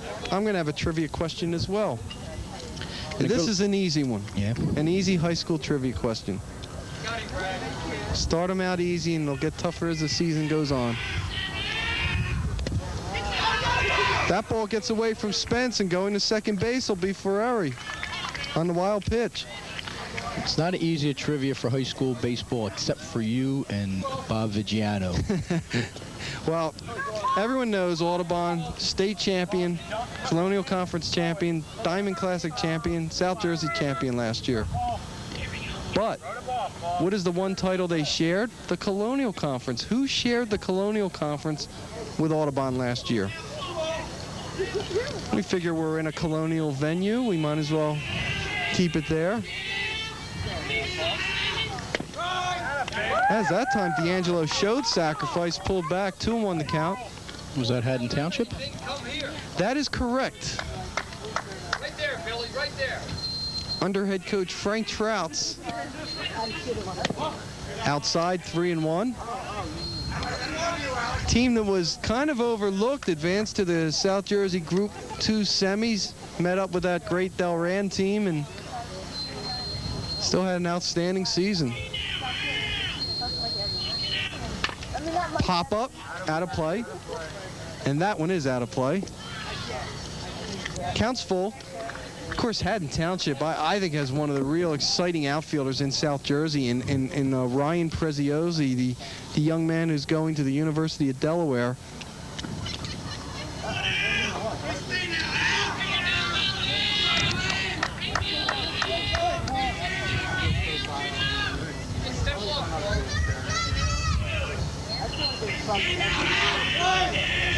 Of course, last year we talked about Audubon winning state titles in Group 1.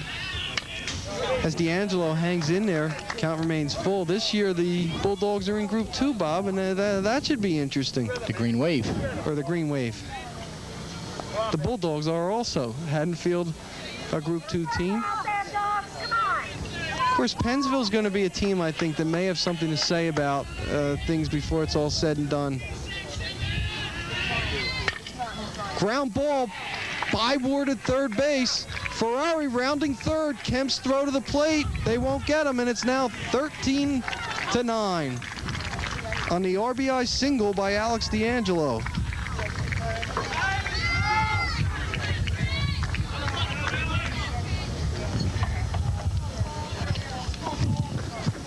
So D'Angelo continues to have a very, very productive day. Came into the game with 6 RBIs, has half that total today with 3.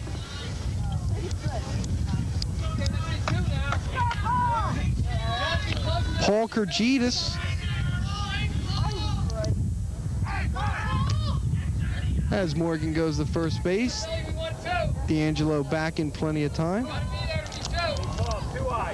D'Angelo, as we mentioned earlier, 4 stolen bases on the season. Could try to extend that total. Low and away for a ball. He showed bunt there, Mark, not for a sacrifice. It looked like if he could have got a pitch, he would have dropped it down. That brings Ward up a couple steps at third base.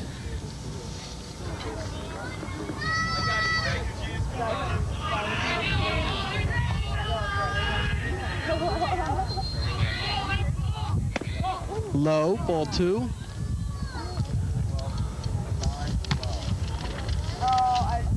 So Sterling with 13 runs, and that's only its 3rd highest run total this season. To show you what kind of firepower the Silver Knights have shown offensively. Oh, that time he misses the bunt.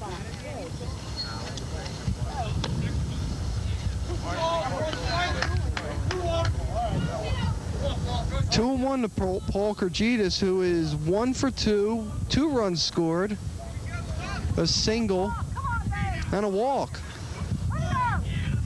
Now Ward way up on the grass at third base. D'Angelo going, and Ward misses that one as it goes right through him.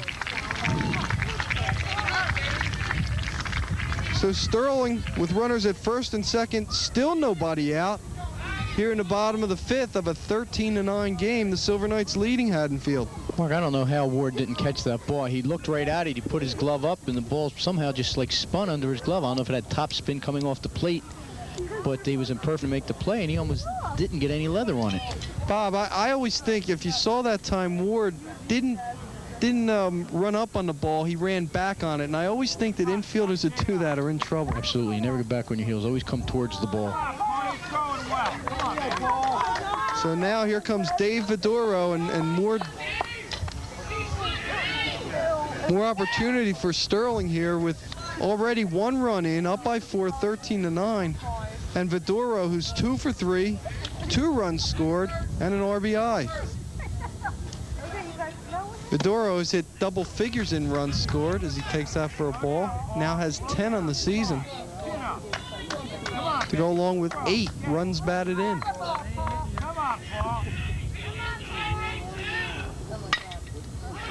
Pop-up, but as we say, every pop-up has been an adventure here. That one that time caught by Rybacki, no advancement by the runners for the first out. So Bob, we had a ball hit to the outfield, and it almost looked routine. One of the few routine. I'll tell you, I don't envy the outfielders here. I mean, not only having to play with the wind here, but the sun, especially earlier in the game, I thought was a major factor as well. As Tony Brown comes to the plate, Brown takes a high fastball for a strike. Brown is 2 for 2, 2 RBIs, 2 runs scored, and also a walk. He now has 11 RBIs, 9 runs scored. Did that hit his helmet? Yeah. Yep. So Tony Brown, fortunately, it looked like he didn't get it too hard, Bob. No, it was a breaking ball. It just got away from Morgan and just glanced off his helmet. Yeah, one of the other problems you have here, Mark, I mean, the game's 2 hours old already. We're only in the bottom of the 5th. It's hard to maintain concentration as a fielder. You know, you try to keep your head in the game, but the game starts to slow down for you, and you really got to dig deep to concentrate.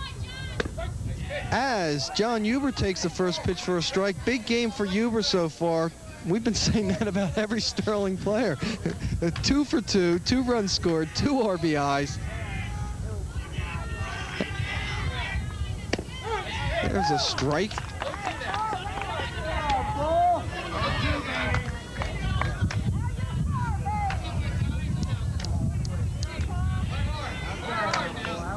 So Morgan trying to end the inning as Huber stays alive that time. Trying to end the inning if he can get a double play, that is. Base one out here in the bottom of the 5th inning. Sterling leading 13-9. Infield playing up, trying to cut down any more runs. That's outside, 1 and 2. Go hard now. Go hard. Hit that glove. Outside again, counts even, 2 and 2.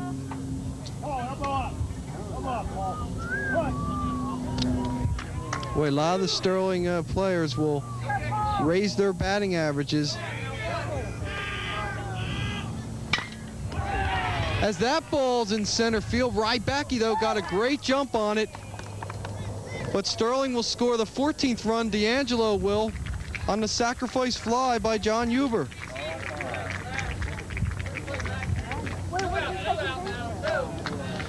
Also on the play, Kurgitis moves up to third base. And Tony Brown stays at first. So John Huber continues his productive day, his 3rd RBI, and he entered the game with just 4. Tony Capella takes the first pitch for a ball. Capella 1 for 2 with a 2-run double. Also scored a run.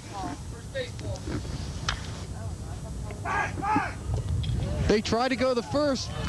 Ball overthrown, and we have the 15th Sterling run scored on the error, as coming in is Kurgitis on the errant pickoff throw. Yeah, you're going to give an error there to pitcher Paul Morgan.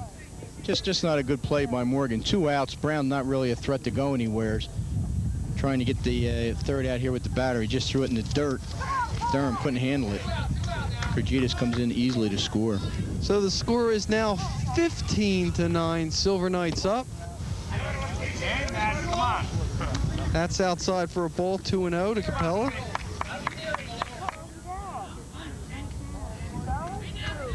The 2 RBIs here today. Capella now has 9 on the season. The thing about Sterling, you know, you look up and down the stat sheet, Bob, and you see the fact that a lot of guys have 8, 7, 9 RBIs. There's a lot of balance on this team. Taking all the way for a strike that time. You know, we said, oh, I would walk Tony Brown, which they did, and then Huber made them pay dearly for that with the 2-run single earlier. That's high, 3-1. Well, we talked about that early in the 2nd inning. Shearer and Ferrari, 8 and 9 hitters, batting .375 and .421 respectively. It's interesting because a lot of teams haven't played many games, so those averages, as we said before, as there's a strike and the count's now full, can move up and down pretty quickly. But after you get to about, you know, mid-May, things will start to settle down a little bit. Then again, the season's almost over. There's ball 4. Hey, you get up around 50 at bats, and you know, your average is still up there. You're doing a good job.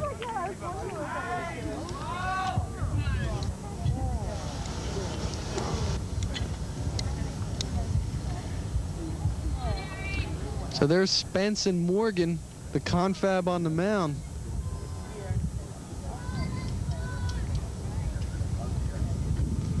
As Bob, I believe every Sterling hitter but one has gotten a hit today.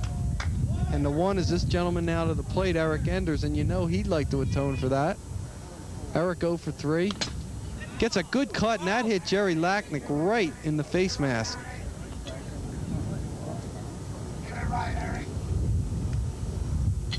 Bob, I don't care if you have a face mask or not. The ball coming at you like that is a scary thing. It stings.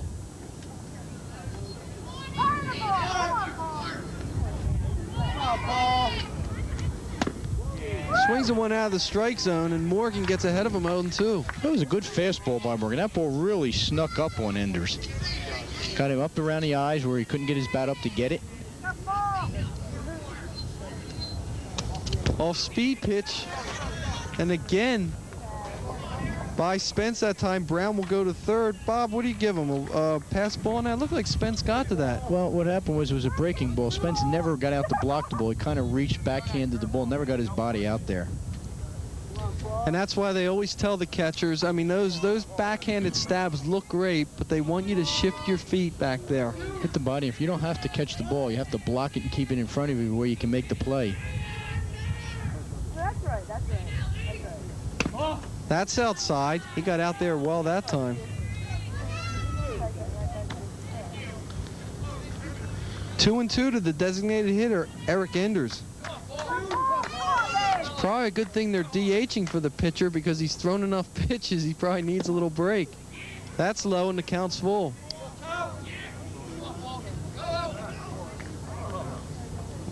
And the ball gets past Morgan. No advancement by Brown.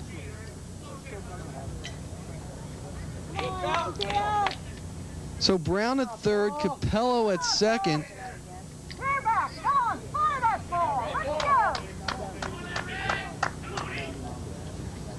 Two down here. And there's a ball through the... Brown will score the 16th run, and Capello coming in for run number 17 on the two-run single by Eric Enders. So the pass ball becomes a factor there. And we're going to give you direct credit for that base hit by Enders. He heard you say the only player without a hit. You gave him the little boost that he needed. And the Silver Knights now ahead 17-9. So Ryan Shear, who's 1 for 3 with a run score, comes to the plate, and he takes it for a ball.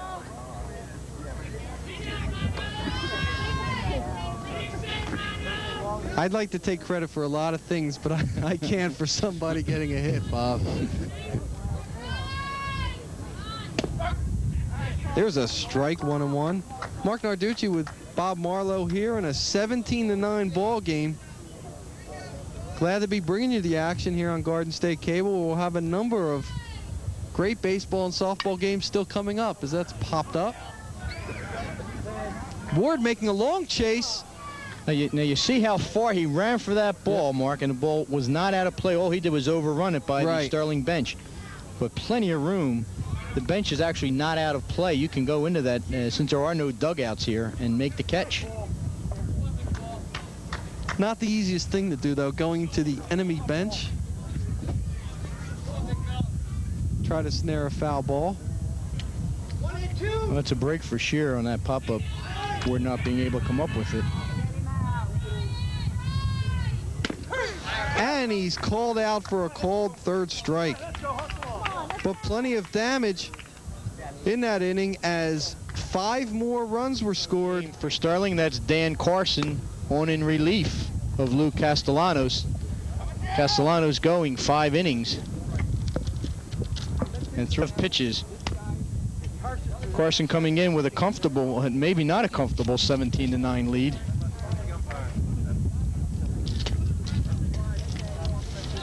So Haddonfield has its work cut out for him here in the 6th. Brad Spence to start it off, followed by Morgan and Kemps.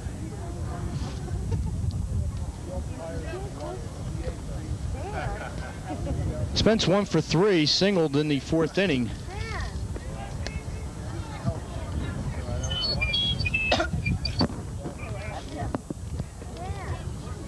Bob, as crazy as it sounds, if you're Haddonfield, you have to think that, you know, you're not out of this game yet. I mean, seeing a new pitcher, Castellanos had settled down a little bit.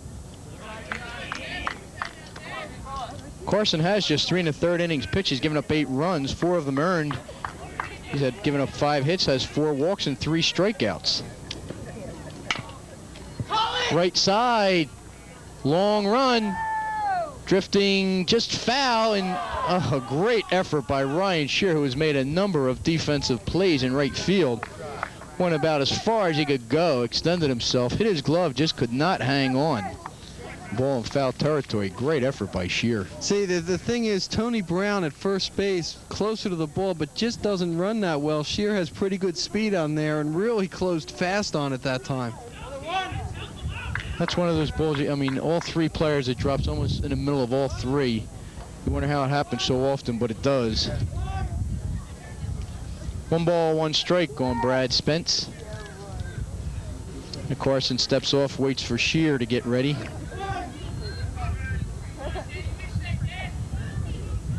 Breaking ball, popped off the backstop. 1 ball, 2 strikes. You know, Chris Carpenter would have liked to obviously get a complete game from Castellanos, but this is not a bad thing because he's got to develop some other pitchers. He's got to see what some of these guys can do. You know, you bring in Carson with an 8-run lead, it takes a lot of the pressure off him. All he has to do is throw strikes. Line drive, center field, base hit. But Carson got the fastball up. Spence got a good look at it, lined it into center field for his second hit.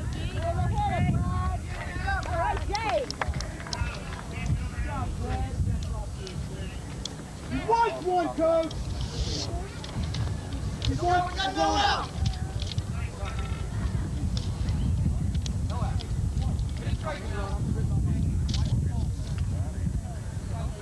Jake Heisler now at the plate.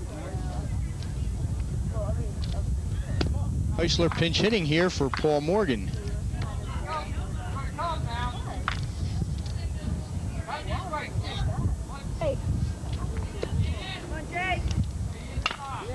Little blooper over second base. It's going to drop in for a base hit. Spence will have to hold at second base. So Heisler does the job and gets the base hit. Pinch single to right field. Runners at first and second now.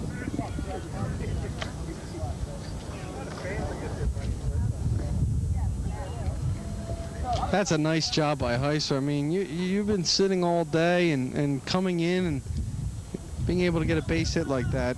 Outstanding job as Dick Eastwood continues to get production from his bench. We're going to have a courtesy runner at second base for Brad Spence. That's number 49, Jeff Matthews. Matthews not an official appearance in the game.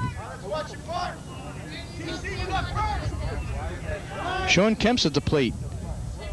Kemp's 2 for 3. Scored 2 runs.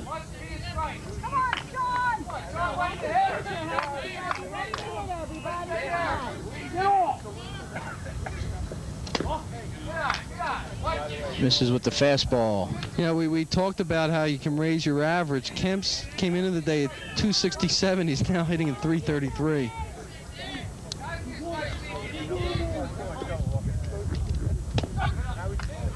Gets the fastball at the knees.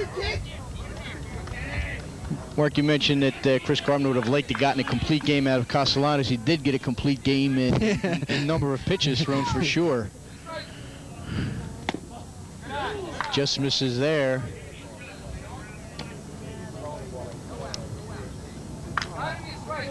Kind of like the arm motion that Carson gives the batters.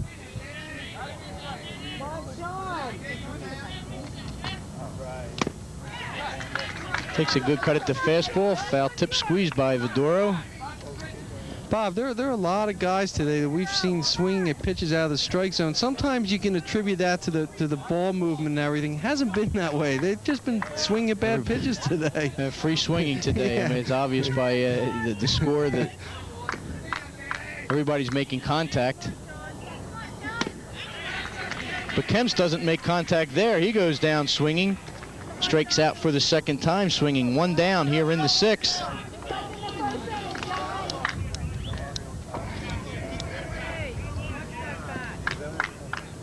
John Shahovitz. Shahovitz 2 for 3, has a triple, run scored, and a single and an RBI. 2 runs scored.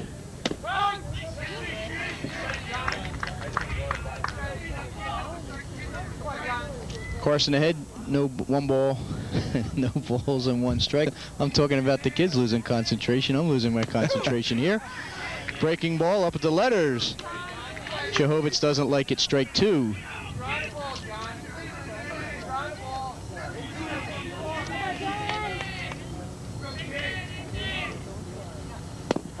Freezes him with the fastball. Good pitch on the corner by Carson. Back-to-back strikeouts after giving up 2 singles in a row.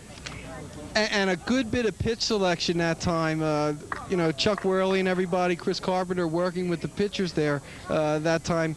Goes with the breaking pitch to get strike 2, then low and away with the fastball. Nice job by Carson. Rob Ahrens at the plate. He came on as a pinch hitter in the 5th for Duffy. Walked and scored a run.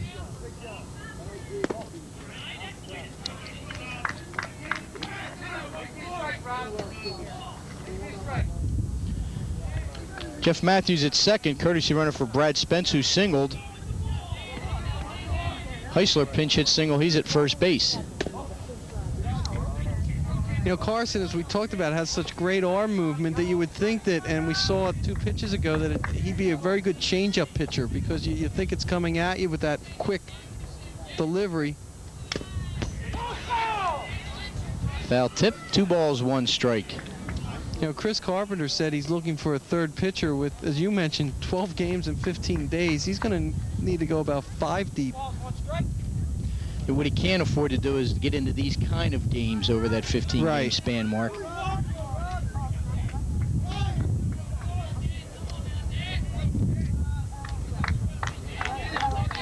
Two-one pitch on the way, up high, ball 3. Well, we knew he's saving Tony Brown for tomorrow against West Deptford. You know, if you can get away with beating Haddonfield and West Deptford in successive days, that's a pretty good start. Well, full count now on Ahrens. Runners will be moving on the pitch.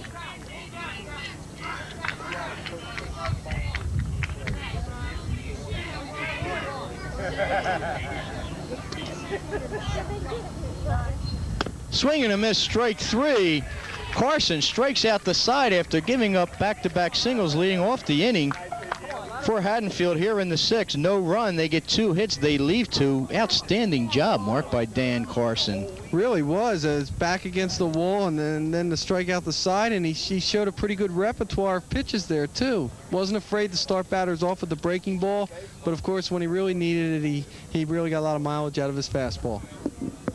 And I guess that's what you're supposed to do. You know, you come back and you get the bottom of the order on strikeouts. Bob, we're going to have a new pitcher. Bill Cook's coming in now. It looks like Ahrens is playing second base.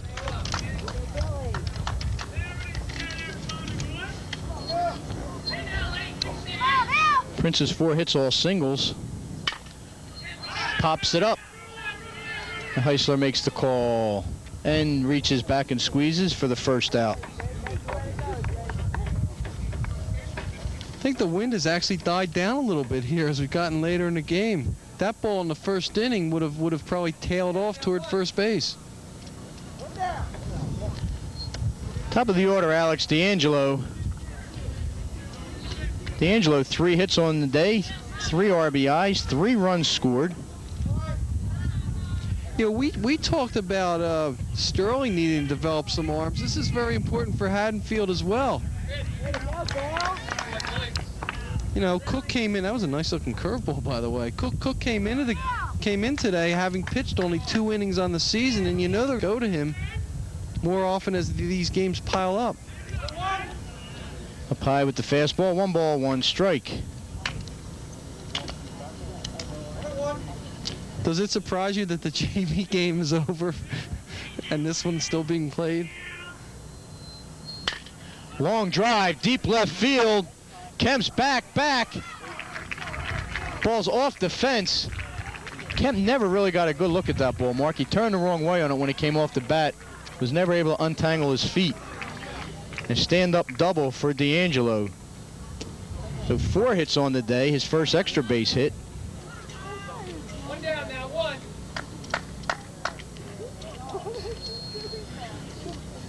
Paul Kergitis. Kergitis has a single and 2 runs scored.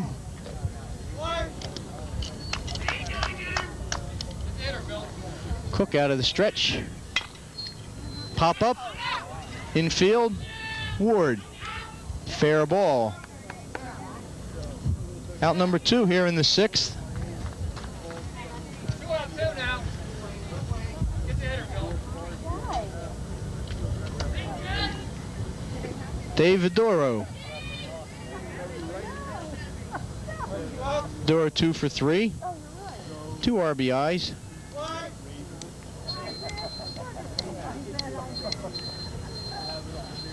Breaking ball bounces way in front of the plate. Spence no chance on the ball. That'll be a wild pitch on Cook. D'Angelo moves up to third.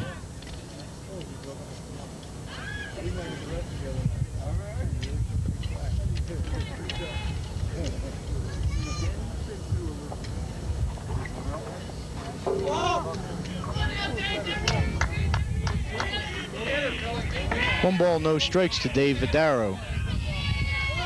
2 outs, runner at third in the 6th. 17-9, Sterling leads. Fastball chopped towards third. Off the glove of Ward. No. Shahovitz picks the ball up, but no play. That's an error on Ward. So no RBI for Vidoro. D'Angelo comes in, scores the 18th run.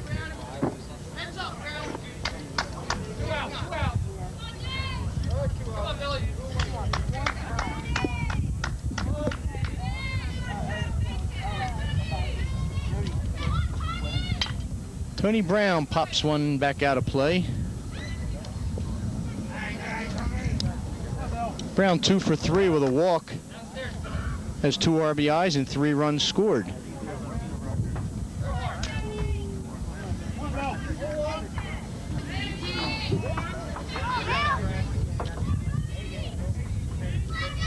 One strike pitch. Brown can't check his swing, he goes. No balls, 2 strikes on Tony Brown.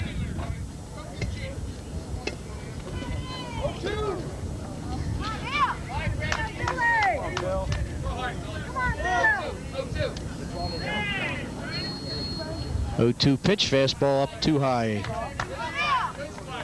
Oh, Cook tries to waste one high, a little bit too high for Brown.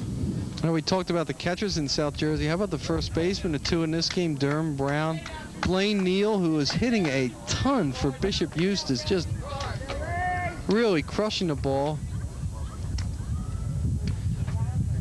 And Neal was a top pitching prospect also for Sam Tropiano's Crusaders till he developed some arm trouble. Threw 91 the other day. They pitched him for an inning against Pensauk and threw 91 on the Jugs gun. Fair ball down left field line.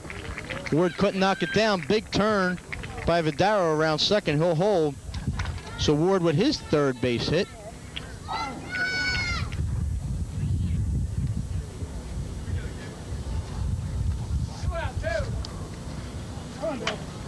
Runners at first and second now for John Huber. Huber with 3 RBIs, has 2 singles and 2 runs scored.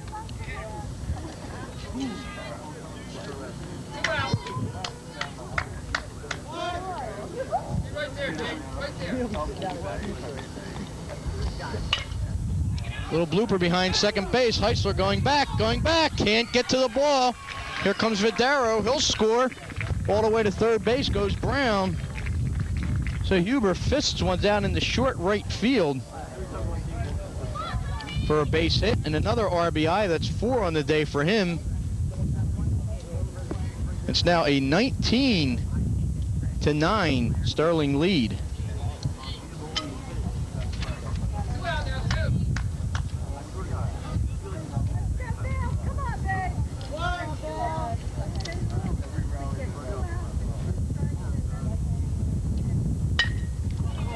Left center field, long run. Nobody's going to get this one. That's off the fence. 1 run in. Here comes a 2nd run heading to the plate. So Tony Capello with his 2nd double of the game and his 4th RBI. Brown in to score a run. And Huber all the way from first to score a run. So Capella, who entered the game with 1 double all season, gets It's now 21-9. It's almost a shame you can't save some of these runs some days, Bob. Eric Enders. Enders had 2 RBI single in the last inning. Line drives, left field. Kemps reaches down and makes the play. Nice play by Sean Kemps in left field.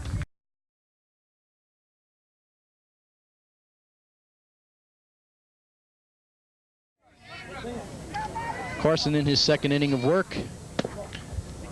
We're talking about raised batting averages. Right back, he raised his average today 101 points. He's now at 291.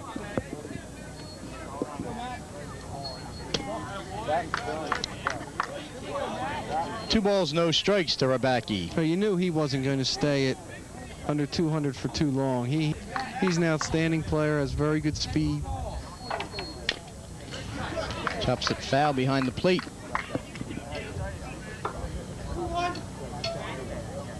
We'll be heading to Lynchburg College. We're no doubt playing soccer.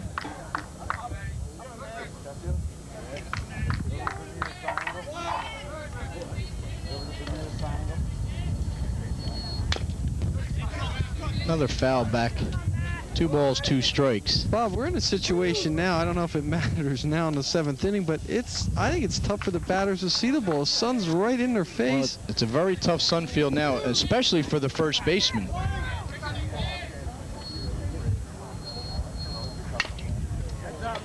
Pop up right side. Brown, long run, can't get to the ball. But again, you see how much foul territory we have here. That ball was still a good 5 feet in play.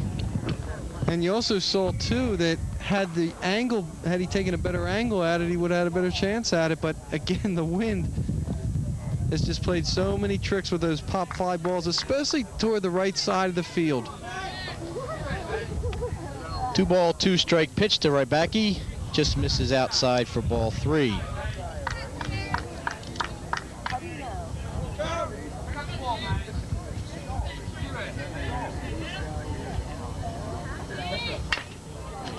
Pop up, right side. Brown makes this call. Squeezes for the first out.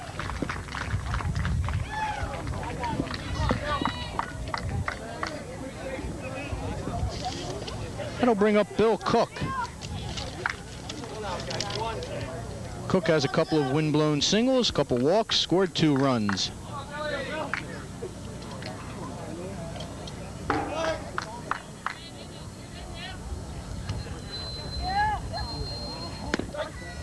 Fastball right down the middle for strike 1.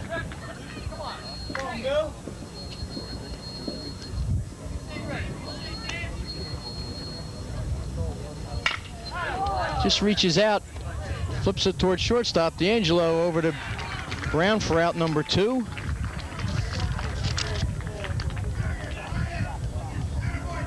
Oh, Carson retiring 5 in a row after giving up back-to-back singles, leading off the 6th. This will bring up Haddonfield's last chance in Scott Ward. You know, and if you're Chris Carpenter, you have to be happy at that development. As we outlined many times today, Sterling looking to develop a staff past the 1-2 combo of Tony Brown and Lou Castellanos. Swing and a miss for strike 1.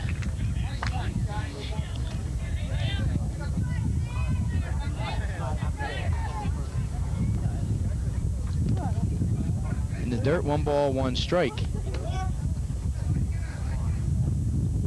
I still think, Bob, before it's all said and done, there are going to be about 4 or 5 teams that battle for second place. Audubon will take this conference. 1 ball, 2 strikes. And you have teams like Woodbury, who's playing very well. I mean, Woodbury beat Washington Township. So we said no easy games in this conference.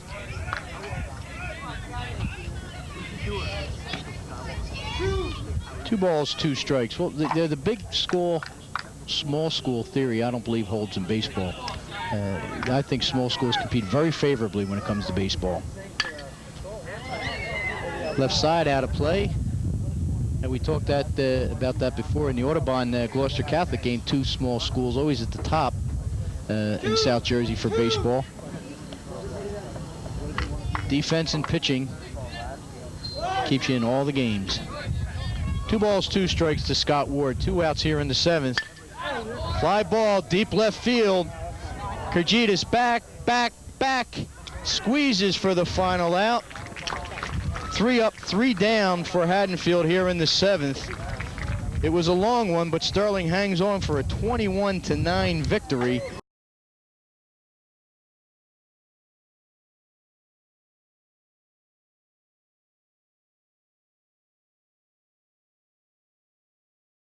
Bulldogs in the Colonial Conference action, and now standing by to talk to winning coach Chris Carpenter is Mark Narducci. Thank you very much, Bob Marlowe. Coach Carpenter, 21-9 game, not the best textbook game, but hey, a win's a win, and this is a team that was coming in playing pretty good baseball. Yeah, we were worried about Haddonfield coming in. They stood right behind us in the conference at 3-2, and every time we play Haddonfield, something exciting happens. Unfortunately, it wasn't the prettiest game, but we got the job done when we had to. What was it with the wind today? I mean, I've seen some windy days here, but I've never seen as many balls that just tailed off with that wind. That's a tough way to judge defensively, although you said some of those balls should have been caught. Yeah, I don't want to blame it on the wind. Anybody can do that. But, you know, we got to be prepared, and usually that's not the Sterling defensive team that's usually out here playing the game. I don't know what happened. Maybe the TV cameras got to the kids. I don't know, but that's not our defense. Our offense showed up today and did the job, though. Well, they certainly did, and I think this is indicative of your team. Every starter got at least one hit. I think it's that kind of balance that you really have to like. Yeah, you know, the thing with this team is that it's always somebody coming through in the clutch when we need the big hit. We had a lot of 2-out hits today when we needed to score some runs in the early part of the game, and these kids will hit the ball. I thought Castellanos gave a gutty effort, especially after you're down 5, and it looks like he might be heading for the showers. Yeah, the hardest thing you have to go through as a young pitcher, I think, is when you're pitching well and the defense just isn't playing behind you. He had 8 strikeouts through the first 4 innings, was really throwing the ball well, but the players in the field just weren't making the plays for him. How about the Carson coming in? You know you need to develop a bunch of other pitchers. You got a lot of games coming up. That had to be a heartening sight to see the sophomore come in and throw 2 very good innings. Yeah, you know, it really was. We're looking to develop that third pitcher. We've looked at a couple of guys, but they've fallen through for us, and he's just a sophomore, but he really impressed us today throwing the ball. Well, Coach, congratulations. I know you said it wasn't a flawless effort, but they'll take it anyway as the Silver Knights go to 7-1 on the season. Bob? Line scorer in today's game for Haddonfield, 9 runs on 13 hits. They committed 5 errors. Sterling, 21 runs on 17 hits. They committed 2 errors. Winning pitcher, Lou Castellanos, he goes to 4-0. Losing pitcher, Scott Ward, he's now 3-1. For Haddonfield in the game, Matt Rybecki, 2 hits, a double, 2 RBIs, and a run scored. Bill Cook had 2 hits and scored a run. Scott Ward had a hit with 2 RBIs. Brad Spence had 2 hits. John Shahovitz had a triple with 2 RBIs, 2 runs scored. Big hitters for Sterling, Alex D'Angelo had a double, 3 singles, 3 RBIs, and 4 runs scored. Tony Brown, 3 hits, 2 RBIs, and 4 runs scored. John Huber, 2 singles, 4 runs, 4 RBIs.